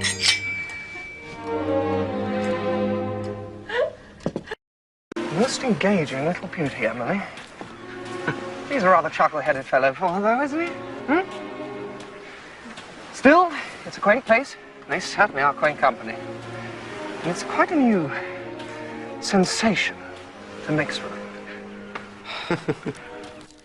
The next day, I took the coach to Blunderston, to the graveyard where my father and mother lay side by side. The breeze in the yew trees seemed to whisper of old days, those happy days before my mother married Mr. Murdstone. And something else it seemed to whisper. A name. The name Dora Spenlow. I got back to Yarmouth earlier than expected, my head still full of that name, which to my fevered fancy sounded like a spell. Anyway, it's been a delight. I'll see you soon. Daisy! You're back!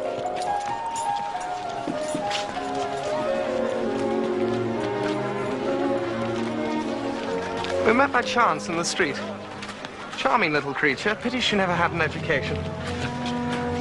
Listen, Daisy. If anything should ever happen to separate us, you must always think of me my best, old boy. Steerforth. No, come. Let us make that bargain. You have no best to me, Steerforth, no worst. You're loved equally in my heart. Good. Good.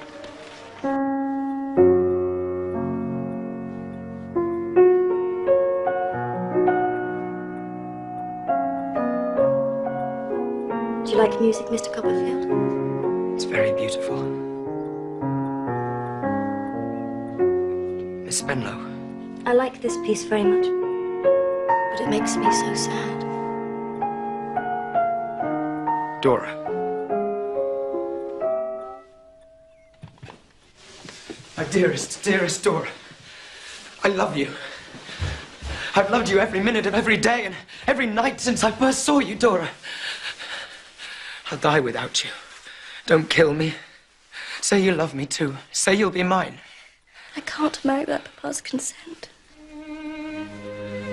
Dora, you mean?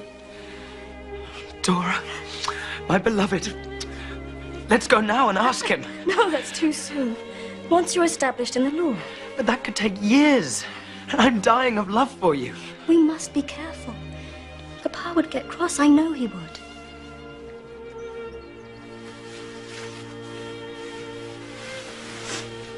Don't look sad.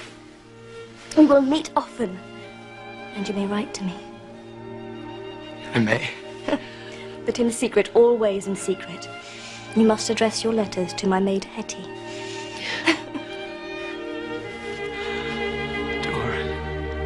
Dora, Dora, my angel.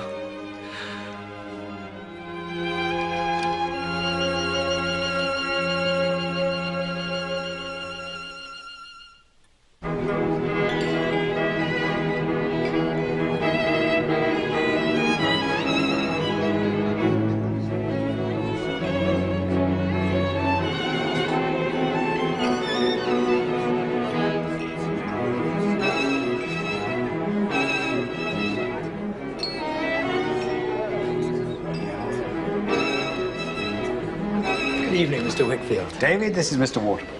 David? Sir? I saw your aunt last week. She was well. She's always well. I won't keep you from Agnes. She's just over there. Thank you, sir. They've always been like brother and sister. Oh,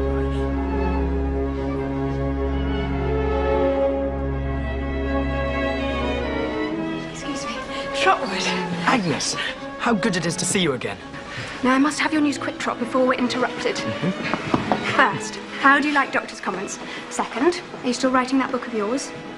And third, who are you in love with? As to your first, I like Doctor's Commons very well. As to your second, I fear my book will never be finished. And as to your third, why should you think I'm in love with anybody? Are we not as brother and sister, Trot? Don't I know you? Perhaps I've changed.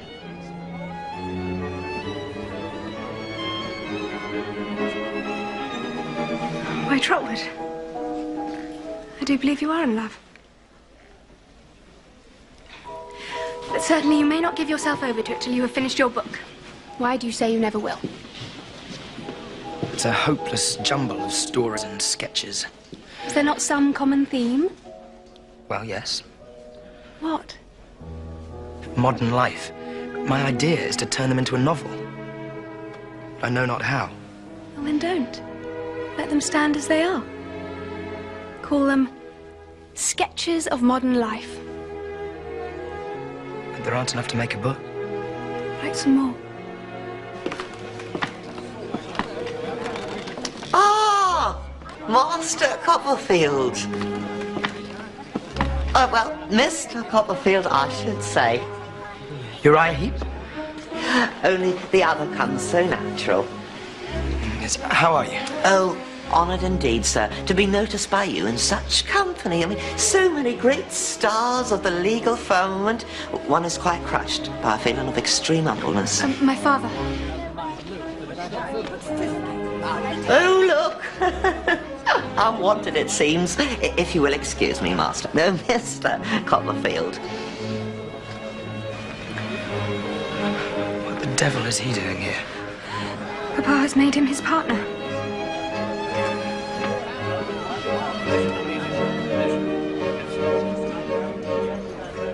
It's true.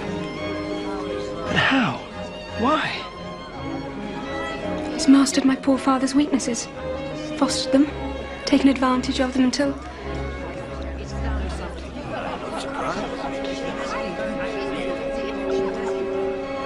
Papa is afraid of him.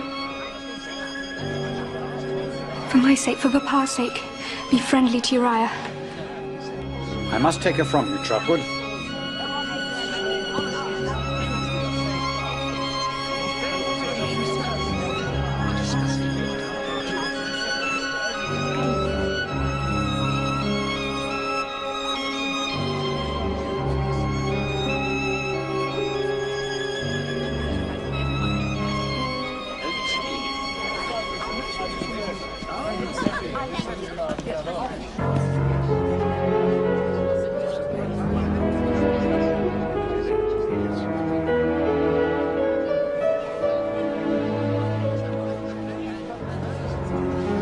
Copperfield. Delightful. Come and meet Sir George Dixon. George! And the Spenlow, don't you? My dear fellow. Dearest, dearest Dora. Be careful. If Papa should suspect. I never dreamt you might be here. Papa would bring me. To think how I resisted and complained. Did you get my letter? Hush. Did you? Foolish boy. Such a flood of words. I swear I didn't understand one half of them.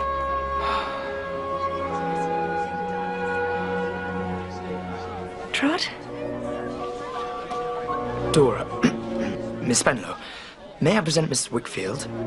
Agnes, this is Miss Spenlow. When I was at school at Canterbury, I lodged with Miss Wickfield and her father. How nice. Have you recently arrived, Miss Spenlow? Just now. Excuse me, ladies. Copperfield, I want you to meet Sir George Dixon. Excuse me. Are you connected in any way to Spenlow and Jorkins? He's my papa.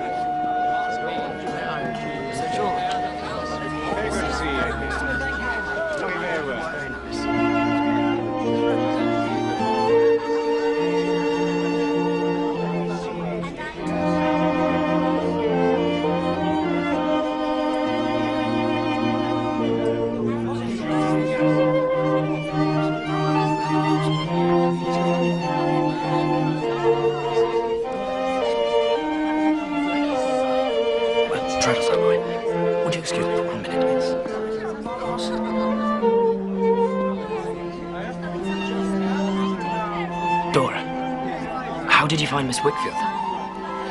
Very, very agreeable. Yeah. And so clever. I think if I had her as a friend a long time ago, I might be clever myself by now. Nonsense. So many books she's read. And such books, poetry and history and philosophy. She quite frightens me. I've seen you sometimes with a book.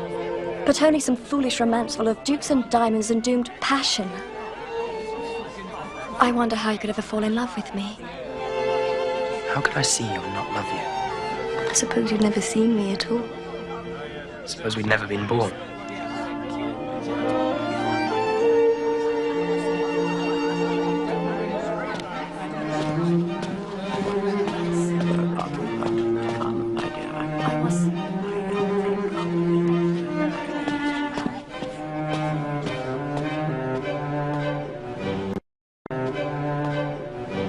What did you think of her?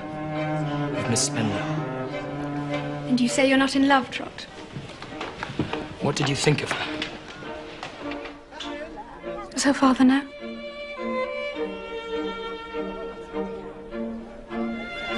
And be careful.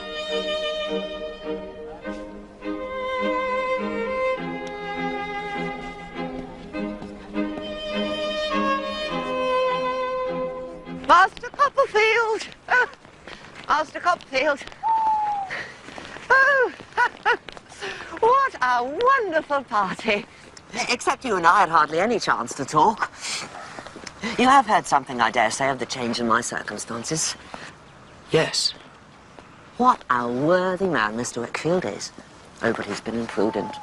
Oh, very much so. Now, it's a topic I would not touch on to any soul but you. No, there would have been great loss. Disgrace. I don't know what all. But I was able to be the humble instrument of his salvation. So he has put me on an eminence I could never hope to have reached. I congratulate you. Oh, thank you. You will not think the worse of my humbleness if I make a tiny confidence to you. No? Did you not think that Miss Agnes Wickfield was looking very beautiful tonight?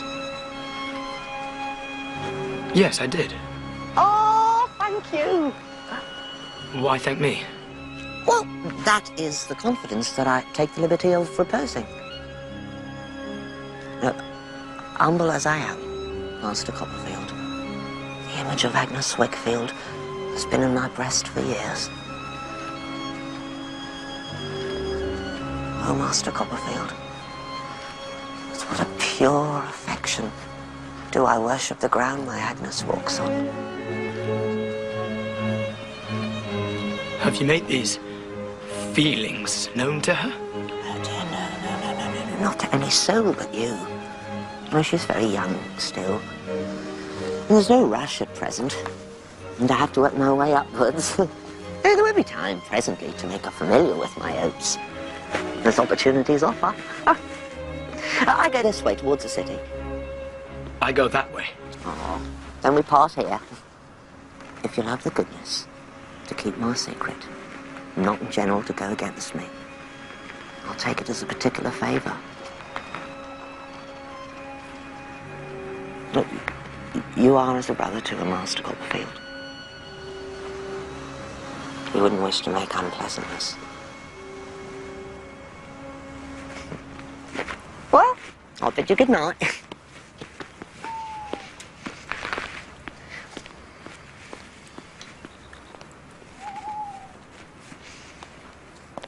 At first, I was too angry to think clearly. Later, when I was master of myself enough for reflection, I judged that the best course was to do nothing, to keep to myself what I'd heard. The reader may by now be starting to form an opinion about the soundness of my judgment. It was at about that era in my life that while dining most abominably with Traddles at his lodging, chanced through into my path another old friend. Oh, to school days. School days. Do you remember the time I got caned by old Creakle? My dear Traddles, old Creakle caned you every day of your life. He was a brute to you. Well, perhaps he was. But there was a great deal of fun going on there, too. Do you remember the stories you used to tell in the bedroom after dark? That'll be my landlord. For the rent. Good evening, Mr. Micawber.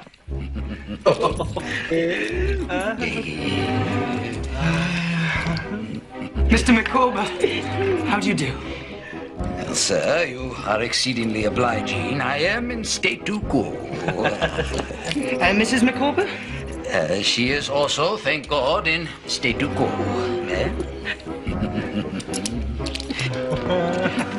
And the children? Well, I rejoice to say that they are likewise in the enjoyment of salubrity. Is it possible? Have I the pleasure of again beholding Copperfield? Mr. Micawber, it's so good to see you again. My dear Copperfield. Mrs. Micawber! Mrs. Micawber! Mrs. Micawber! Come. My dear, here is a gentleman of the name of Copperfield who wishes to renew his acquaintance with you.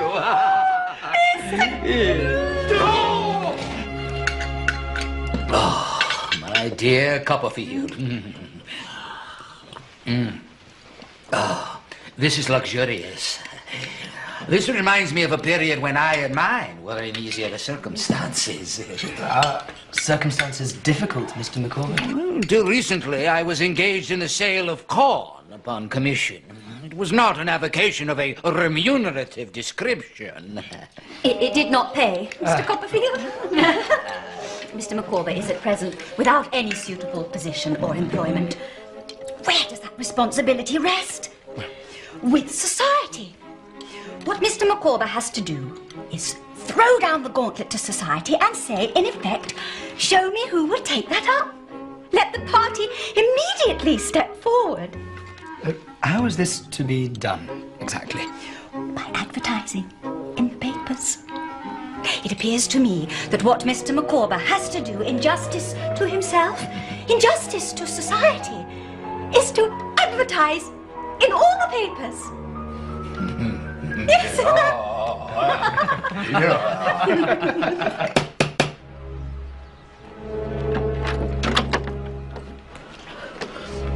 How is he, Peggotty? He's going out with the tide.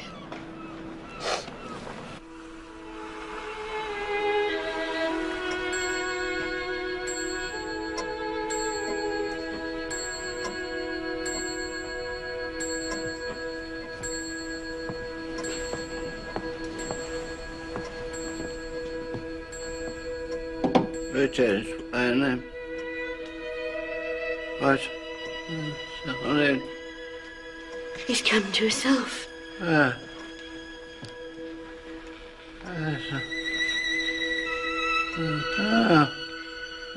Marcus, my dear.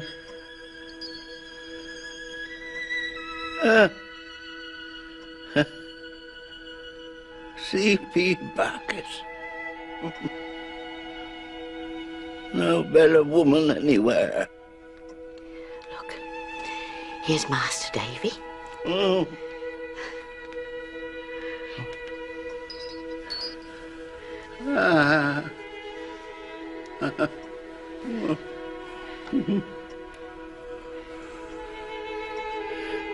Bacchus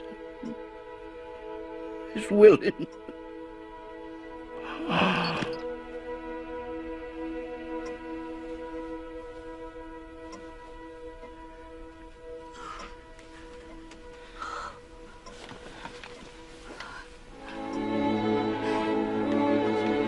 I undertook the sad business of informing Peggotty's brother of their loss. I had no idea that I was about to learn of a far greater one.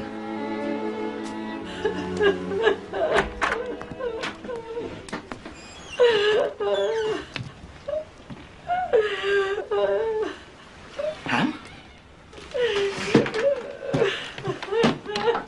Ham, what's the matter? Ham, for heaven's sake, tell me what's the matter. She's run away. Little Emily. Pride and hope of my heart. She's gone. When you, who love me so much better than I've deserved, when you read this, I shall be far away. When I leave my dear home in the morning, it will be never to come back, unless he brings me back a lady. Mr. Peggotty. 'Twas no fault of yourn, Master Davy. There's no blame to be laid at your door. No fault of mine. I don't understand. The name of the man is Steerforth. And he's a damned villain. Where were you going, Daniel? To find my poor niece in her shame and bring her back. No, Daniel, no! I'm going to seek her far and wide. If any hurt should come to me, tell her the last words I had for her was, my unchanged love is for my darling girl. And I forgive her. It was the first of a series of great shocks that one after another overwhelmed my young life. The next was mild in comparison, though momentous in its ultimate consequences, and began innocently enough with a visit to Mr. Micawber's.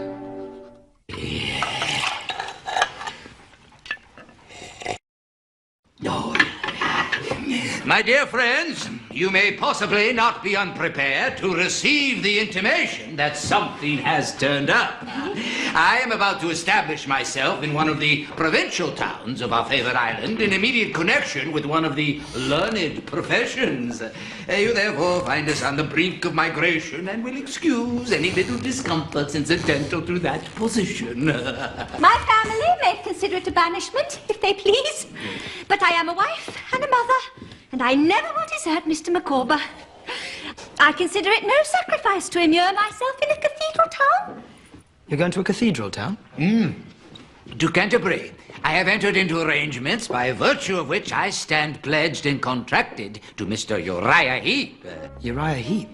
To assist and serve him in the capacity of confidential clerk. Are you acquainted with Mr. Heep? Yes, I am indeed, ma'am. And I feel it my duty to warn you against him. My dear Copperfield, I am bound to state to you that it was the prudent suggestion of Mrs. Micawber that has conduced to this result. The gauntlet to which you referred upon a former occasion being thrown down in the form of an advertisement was taken up by my friend Heep. Your friend? Well, so I flatter myself. I know Uriah Heep. I've known him since I was a boy. He is a false, scheming creature. No, Traddles, you'll bear me out. He's a man not greatly admired in the profession, sir, but much feared.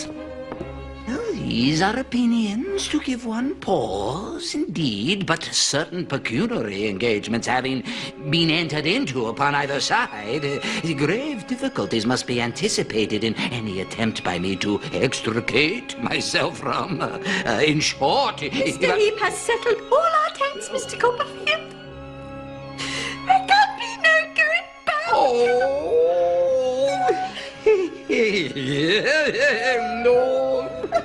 Micawbers duly left for Canterbury. I heard regularly from Agnes, and though nothing in her letters gave me particular cause to feel anxiety for them, or her, I remained uneasy. Mr. Copperfield, would you step in here a moment?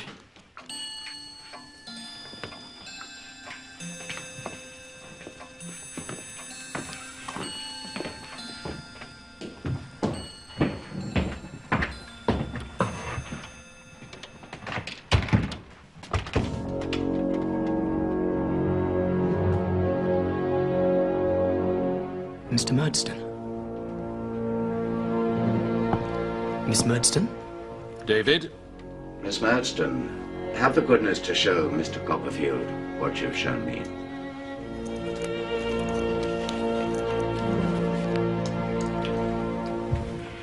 I believe this is your handwriting, Mr. Copperfield. It is, sir. Thank you, Miss Murdstone. We won't detain you further. But my brother and I have come here today in spite of the fact that he lost his wife a month ago and is in mourning, as you can see. Jane Murdstone, enough. My private grief is not at issue here. My sister has a great deal more to say, sir. Your sister, Mr. Murdstone, has done her part. It is now between myself and Mr. Copperfield. Very well. I protest! Jane! But Mr. Copperfield's behaviour has been abominable. Jane Murdstone! Will you hold your tongue?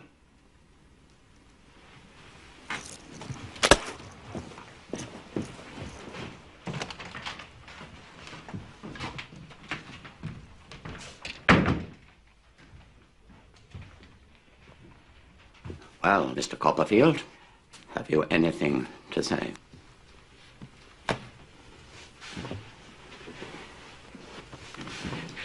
There's nothing I can say, sir, except that all the blame is mine. Dora... Miss Spenlow, I think you mean. Miss Spenlow was persuaded by me to consent to this secrecy, and I greatly regret it. But my love can be my only excuse. Do not tell me to my face that you love my daughter, sir. Could I defend my conduct if I did not, sir? Can you defend your conduct if you do, sir? Have you considered how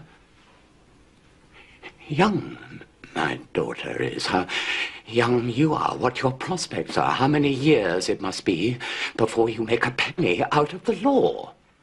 There's my book, sir.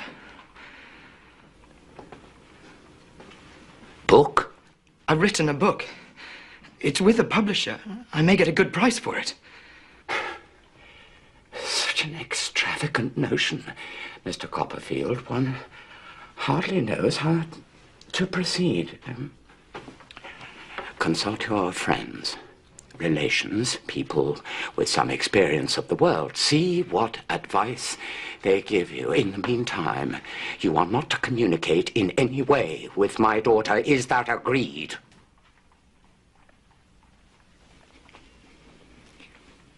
Yes, sir. On your honor. As a gentleman. On my honor as a gentleman.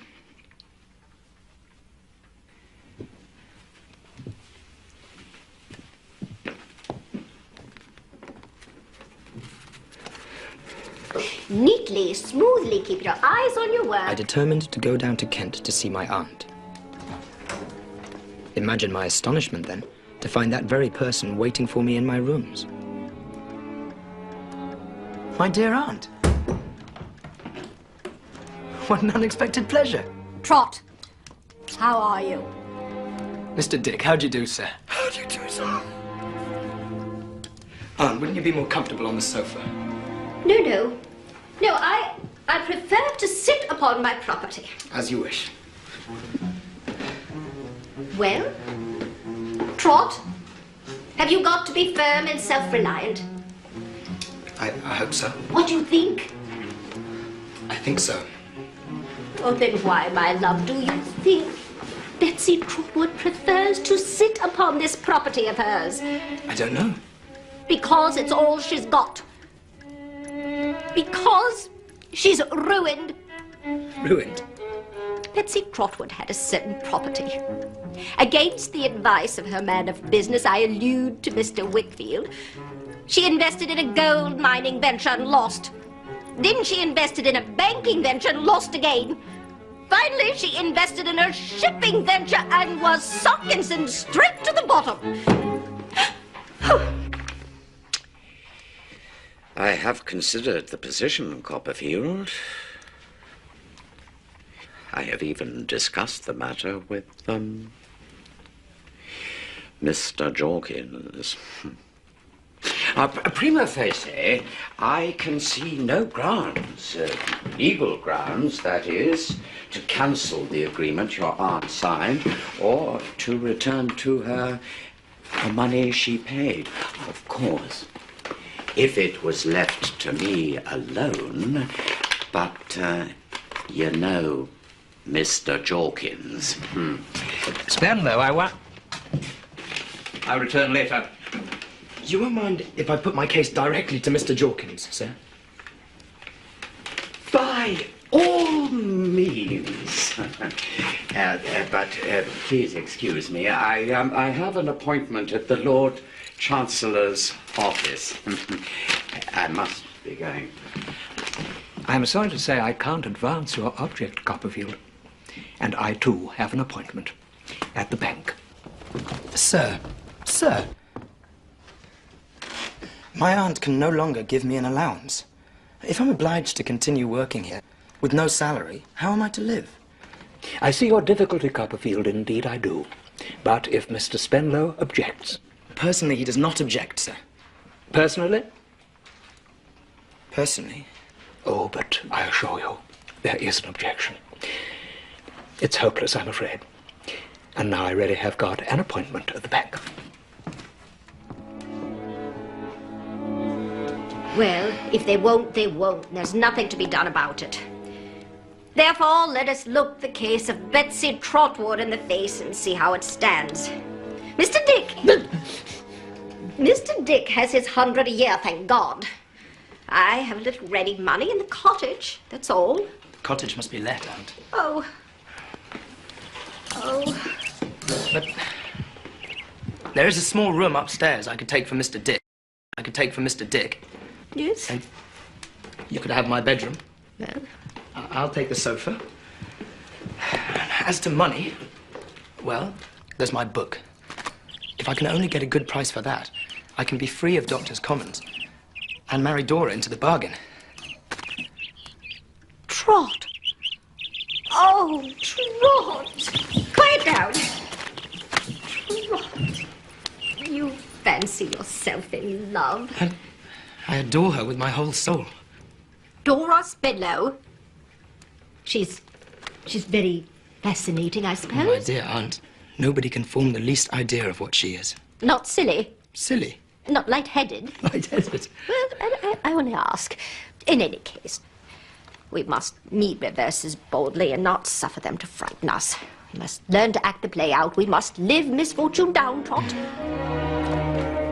I went down to Kent, quickly concluded the business of the cottage, then went to Mr. Whitfield's house, where I was to dine with him and Agnes.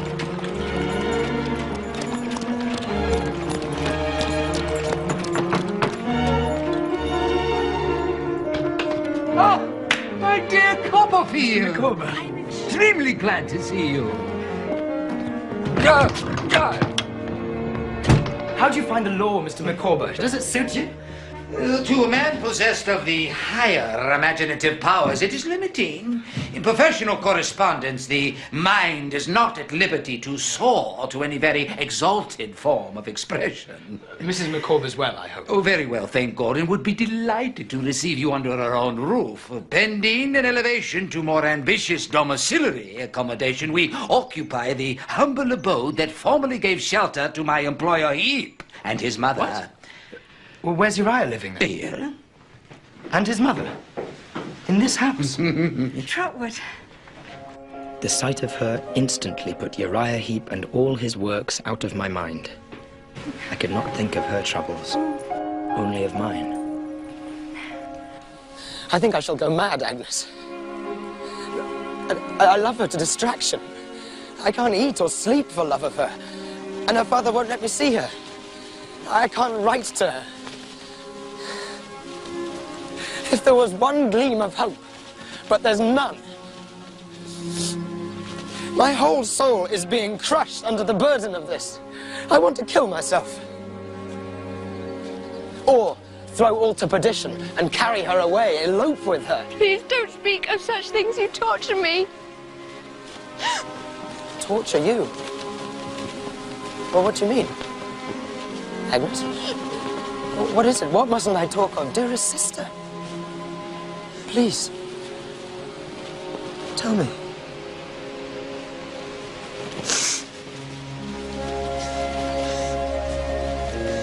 I don't care to hear you talk of wild, impossible things, Trot. Of elopement. Of ruining yourself and her. Of cutting yourself off from those who love you. Dearest Agnes. Do you think I'd do it?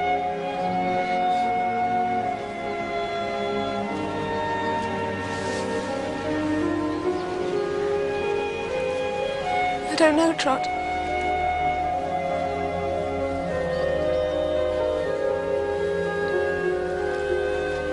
Abandon my aunt, to whom I owe everything?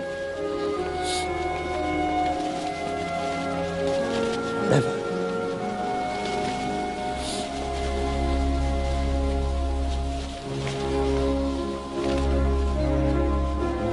And yet, sometimes at dead of night, when I cannot sleep, I seem to hear a demon voice whisper, "If only you had the courage."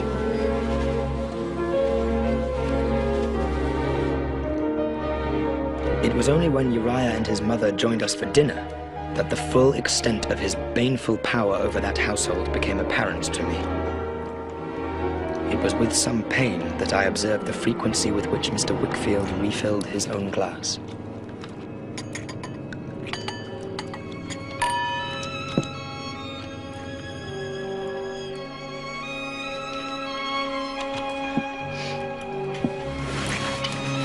Shall we withdraw, Mum?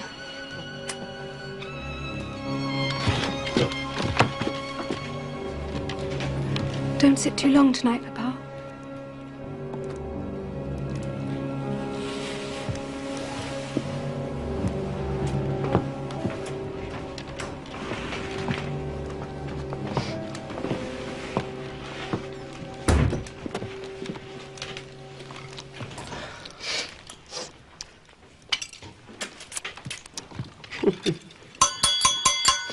You know, we seldom see our present visitor, and I should propose to give him welcome in a glass. Mr. Copperfield, your health and happiness. Oh, come, fellow partner, I'll give you another one. To Agnes Wickfield.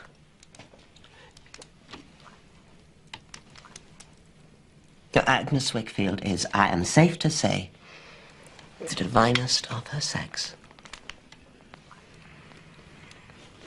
I'll speak out among friends, I hope. To be her father is a proud distinction. But to be her husband... What? Sit down, Wickfield. If I say I have an ambition to make your Agnes my Agnes, I have as good a right as any man. I dare swear I have a better right. Do you? Do you? Mr. Wickfield. Leave me go! Take care, Wickfield. That man is my torture. Step by step he has robbed me of my name and reputation.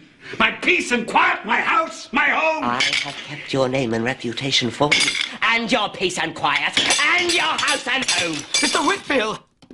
Think of Agnes. Think of your daughter. What's happened, I heard?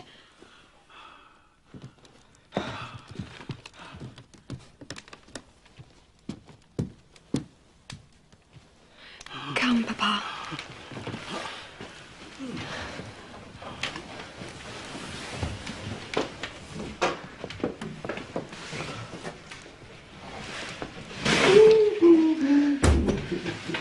No, we'll make it all smooth tomorrow. Mr. Wickfield understands his interests when he's not in liquor.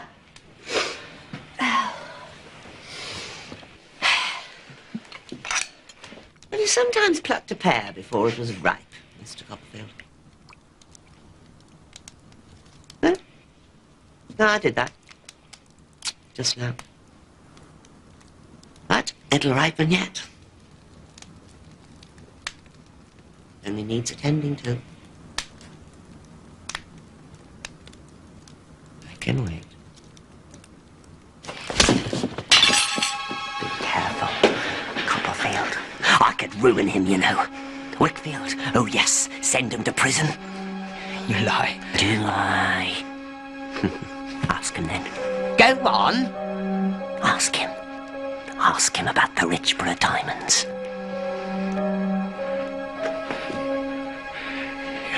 Abominable.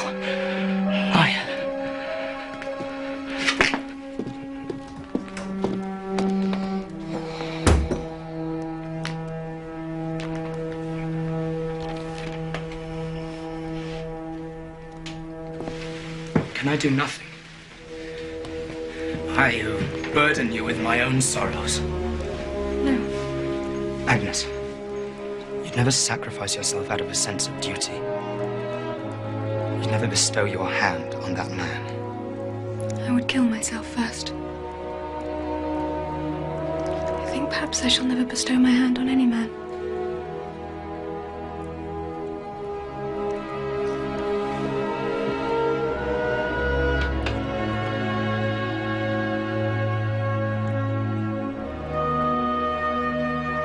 It was then, at that moment, that I knew, if only dimly, what my true feeling for her was. I said nothing. What could I say? In any case, the hand of fate was about to reach out. It's your father. But Papa's home.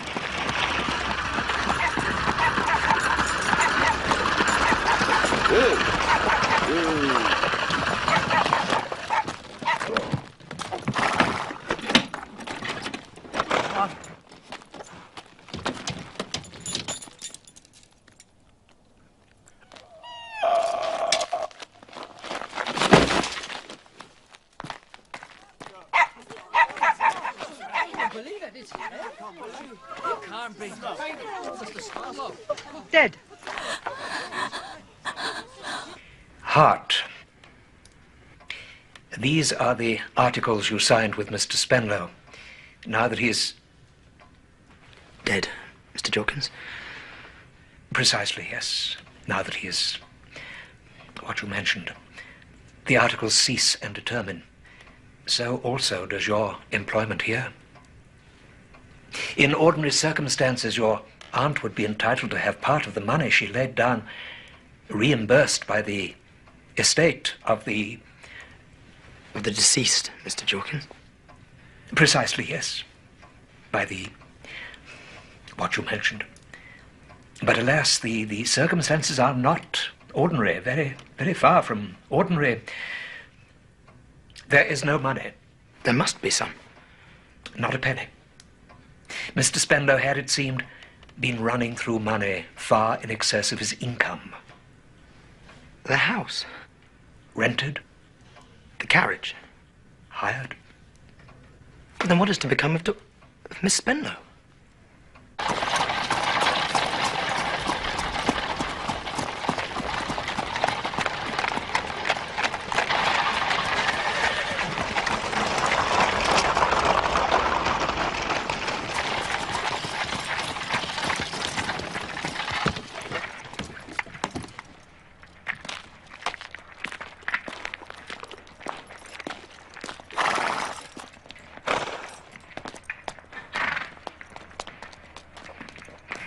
dreadful, sir.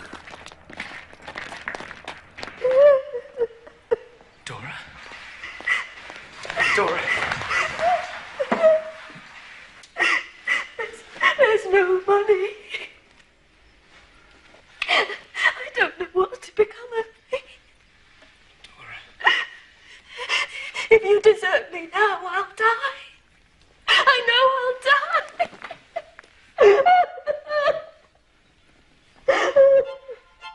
With this ring I thee wed. With this ring I thee wed. With my body I thee worship. With my body I thee worship. And with all my worldly goods I thee endow. And with all my worldly goods I thee endow. In the name of the Father, and the Son, and the Holy Ghost. Amen. In the name of the Father, the Son, and the Holy Ghost. Amen.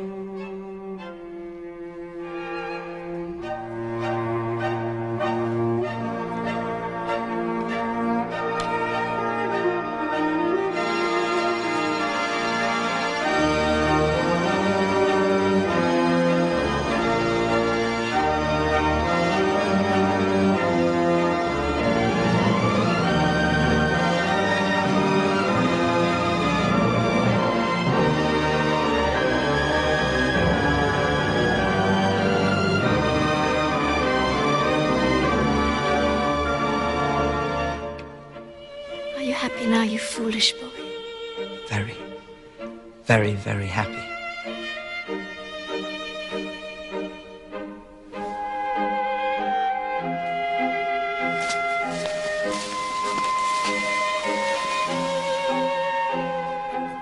But was I happy? I sold my book. The price was not great, but sufficient. Dora and I took a cottage on the northern height of London, while my aunt and Mr. Dick stayed on in my old lodgings. We had a slattern of a servant called Mary Ann, whose written recommendation proved to be a greater work of fiction than I would ever dare attempt. Her expenditure was quite phenomenal, but we never had anything in the house. They won't come right. Horrid bills. Horrid numbers. They won't do anything I want. They make my head ache, sir. You do nothing to help me, you nasty husband.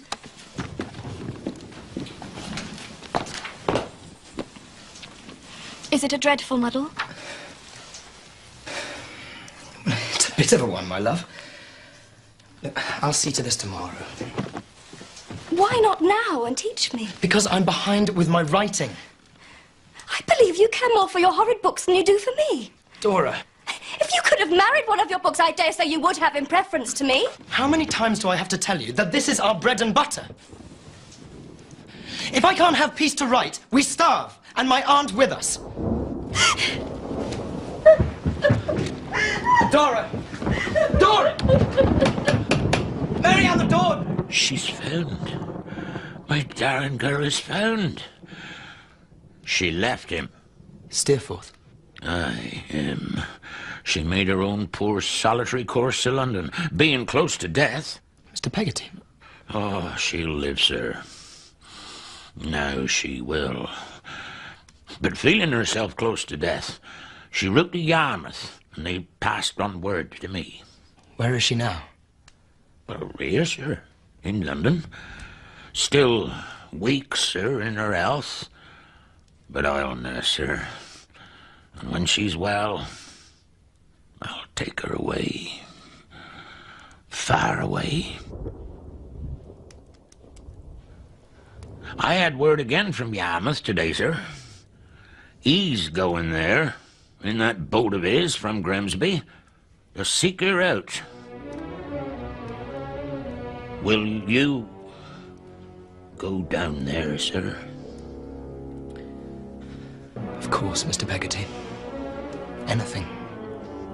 Will you tell him my niece will never look upon his face again, nor bear him company? I will. I travelled all night through a great storm. Gusts of rain were sweeping in from the coast like showers of steel. By the time I came to Yarmouth, it had finally blown itself out. Master Davy! Peggotty. Davy, my darling boy! But what brings you here? You sent no word. Dear Lord, What is it? You came to meet him. Steerforth. Oh, dear Lord. Peggotty, what is it?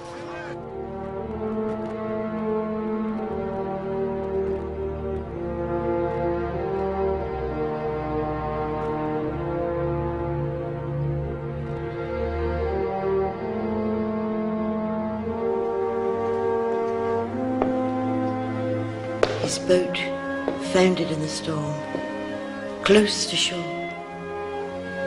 I saw her as she rowed and dashed, like a desperate creature driven mad. Then a wave, like a high green hillside, broke her to pieces.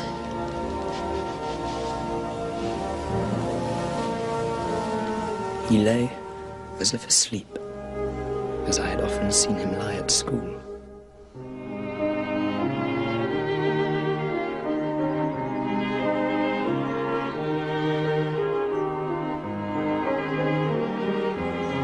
It was a winter of bitter, unrelenting cold. Dora was constantly ailing and often confined to bed. And then, one morning, I received a letter in the familiar flamboyant hand of Mr. Micawber. Marianne!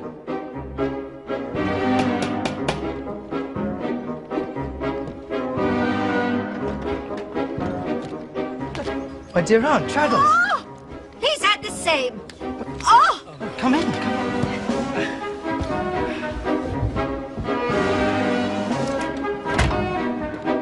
Most secret and confidential.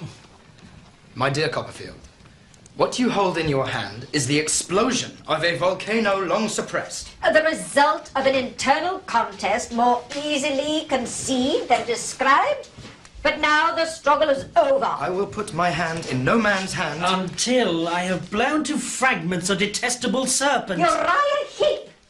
Mr. Micawber summons us to Canterbury. And we're going.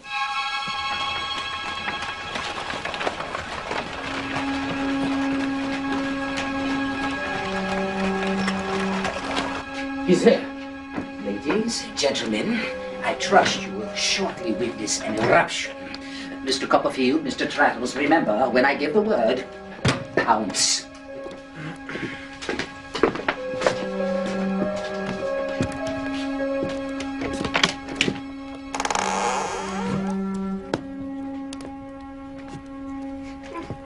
Well, here is an unexpected pleasure to see so many old friends.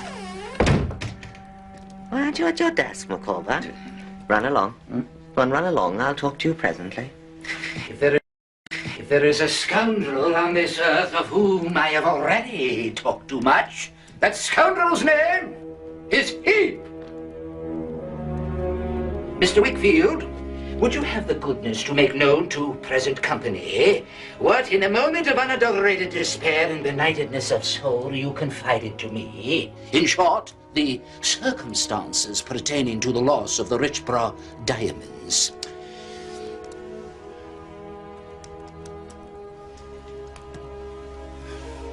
These valuable jewels were entrusted to me by a client, Sir George Richborough. At his direction, I took them to London to be sold. In London, I mislaid them. No. You were drunk, Mr. Wickfield.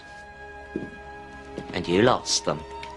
Or they were stolen from you. Stolen? Present company will oblige me by retaining that word. Like a fool, instead of going to my client and placing the facts honestly before him, I attempted to cover up the loss. I had to borrow the money to pay Sir George. Papa, enough. No, I must go on. Then sit, I beg you. Give me your hand. The interest on the loan was crippling. I soon became mired in debt. In the end, to maintain secrecy, I was mad enough to borrow the money from my own clerk, Uriah Heep. Ever since I had been in his power. Dearest Papa, enough. present company may now wish to consider an alternative interpretation. Elucidated by Mr. Wickfield. The jewels were stolen. Stolen by the transcendent and immortal hypocrite and perjurer, he! You know, you're all words, Micawber. Windy, empty words. Where's your proof? The consummate scoundrel, the intolerable ruffian, the interminable cheat and liar, the abandoned rascal Heap demands proof. I say to him, here's proof. Here! That is my strongbox! How dare you touch it! Yori, be humble. Yori, be humble. Get out, mother! Be humble, Yori. Next terms. Be quiet, I say! I'll humble them! Will you? Collar him. Stay away, Micawber. Hush you for this, Micawber. I'll kill you! Be humble, Yori. My Uriah means to be humble. Don't mind what he says, good gentleman. Hold your tongue, mother!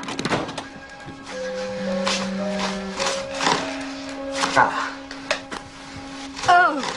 Richborough diamonds. How did you know, Micawber? How did you know they was there?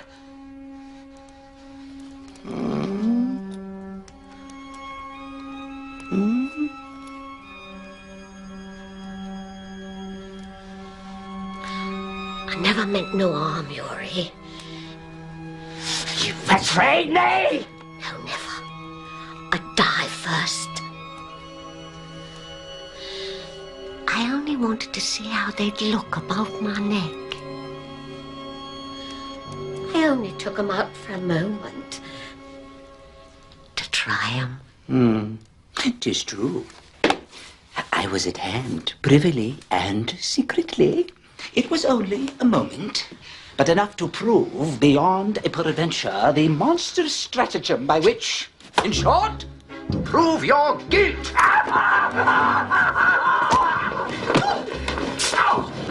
My lord.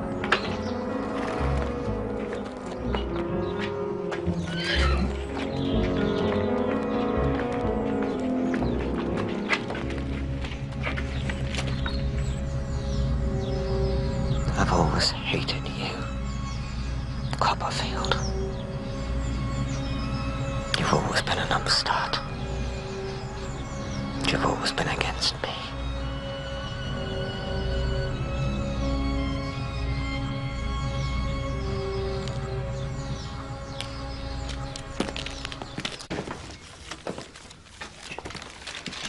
It's all here. Every penny he embezzled and stole. He hoarded it all. My property, Trot. I've got it back. But Aunt, I thought you said you'd lost it. It was all invested here with Mr. Wickfield. I thought 'twas he that made off with it. That's why I kept silent. That's why I made up that story. It was noble of you, Mum. You saved his reputation. Which is the same as saying that you've saved his life. Is he sleeping? How can I ever thank you?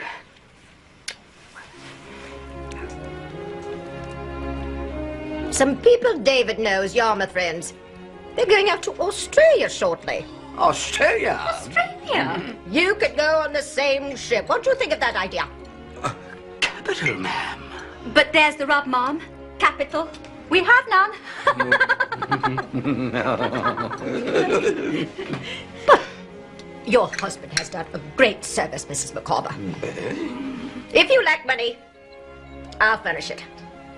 I could not receive it as a gift, ma'am. Mr. Micawber's pride would not permit it. If, however, a sufficient sum could be advanced, say at 5% interest per annum upon my personal liability, say my notes of hand at 12, 18, and 24 months respectively, to allow time for something to turn up. Here. I have a strong conviction that Australia will prove to be the legitimate sphere of action for me and mine. In short, that something of an extraordinary nature will turn up upon that wild and distant shore.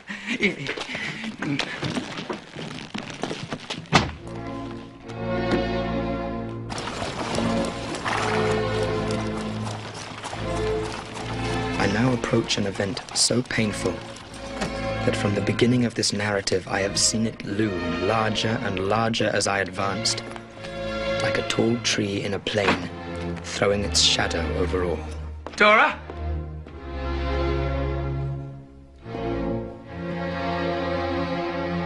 It was the servant, Mary Ann, who had robbed us and then run off, leaving Dora alone in a state of terror and distress. Dora. Dora.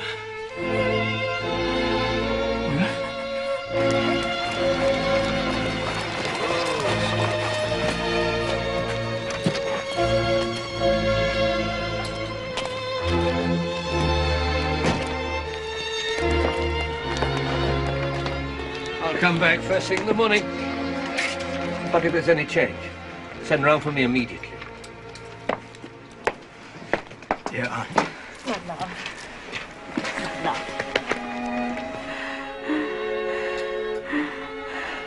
Over the next few days, she grew worse. She wanted very much to see Agnes, so I sent word to Canterbury.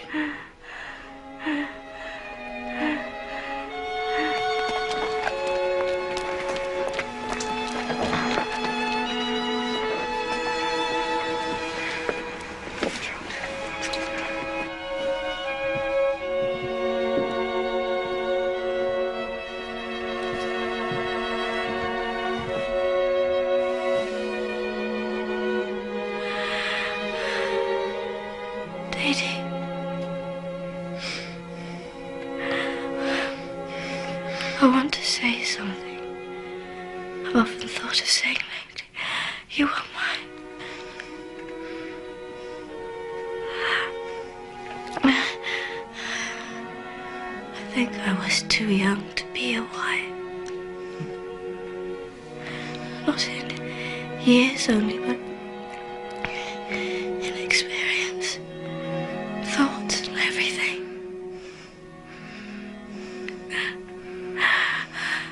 I was such a silly little creature. Not fit to be a wife. As fit as I to be a husband. It's much better this way. In the end, I would have wearied you and disappointed you. What are you saying? I want to see Agnes. Will you send her up to me? I want to see her quite alone.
Merciful Saviour, thou most worthy Judge eternal, suffer us not at our last hour for any pains of death to fall from thee.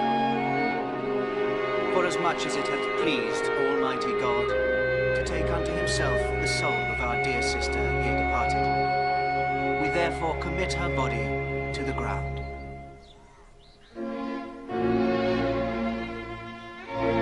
Earth to earth, ashes to ashes, dust to dust.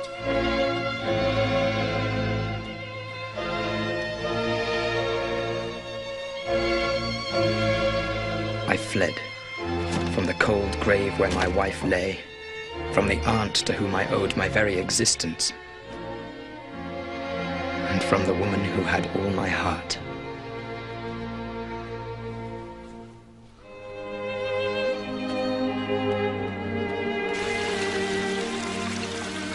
For 3 years I wandered through Europe, until finally I settled in Switzerland. I wrote more books. My fame and reputation grew, but I had no thought of ending the exile I had chosen, until one day, the nightmare of my past rose up again.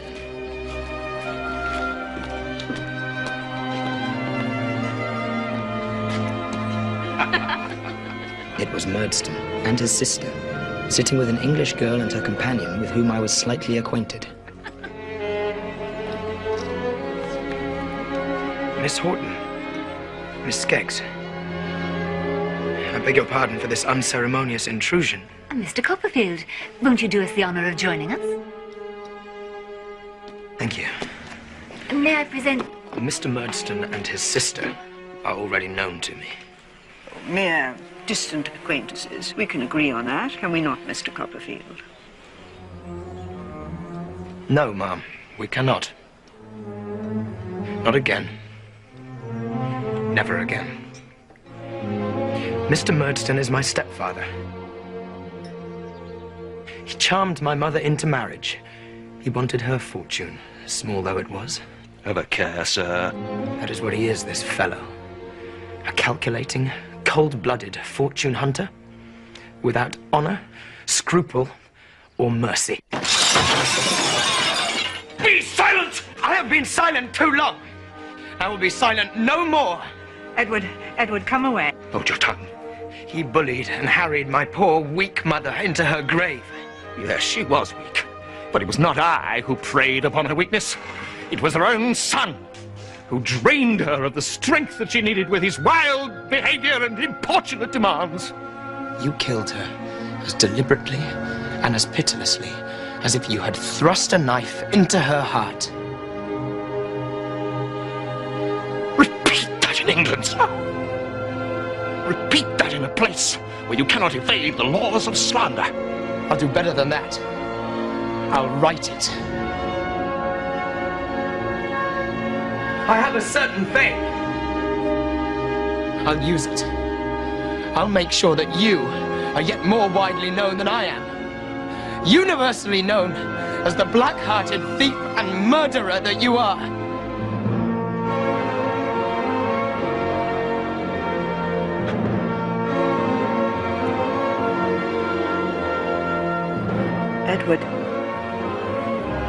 Edward, come away.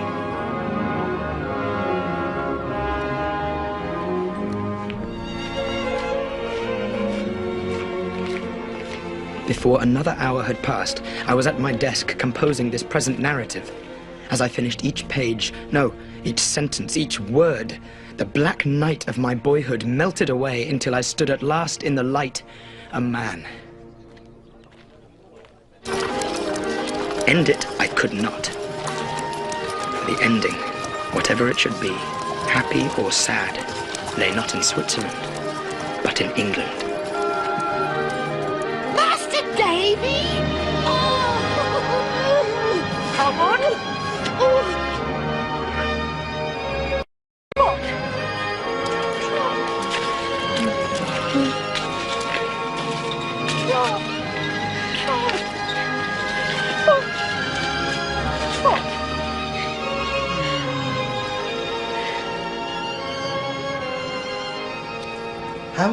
How is Agnes? Well, very well. And as good and beautiful as ever. If I knew higher praise, I would bestow it on her. Has she any admirers? Scores. She could have been married 20 times since you've been gone. I wonder why she has not. I suspect she has an attachment. Do you know the man? She's never confided in me. But I think I know the man. I think I know the man very well. So, will you go over to Canterbury and see her? Are you sure she would welcome it? Mr. Dick, what should he do? hire a horse and ride to Canterbury tomorrow.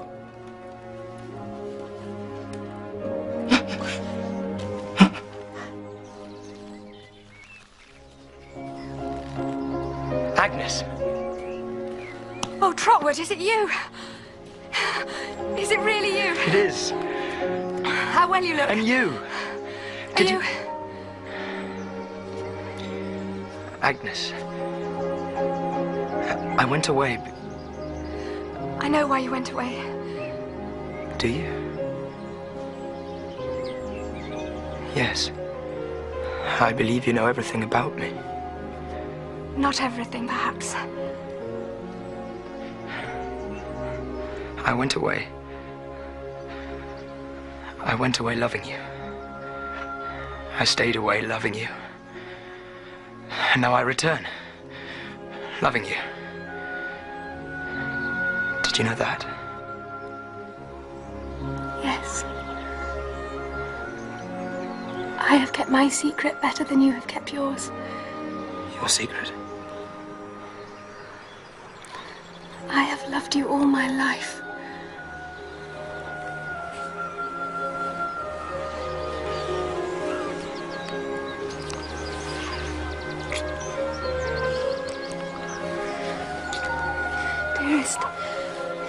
Dearest Trot,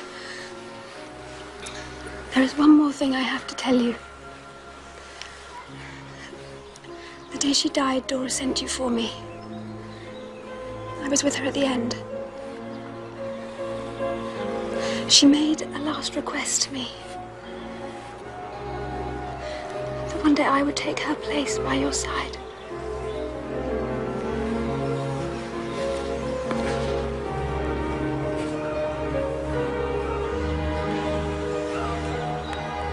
Will you? I will.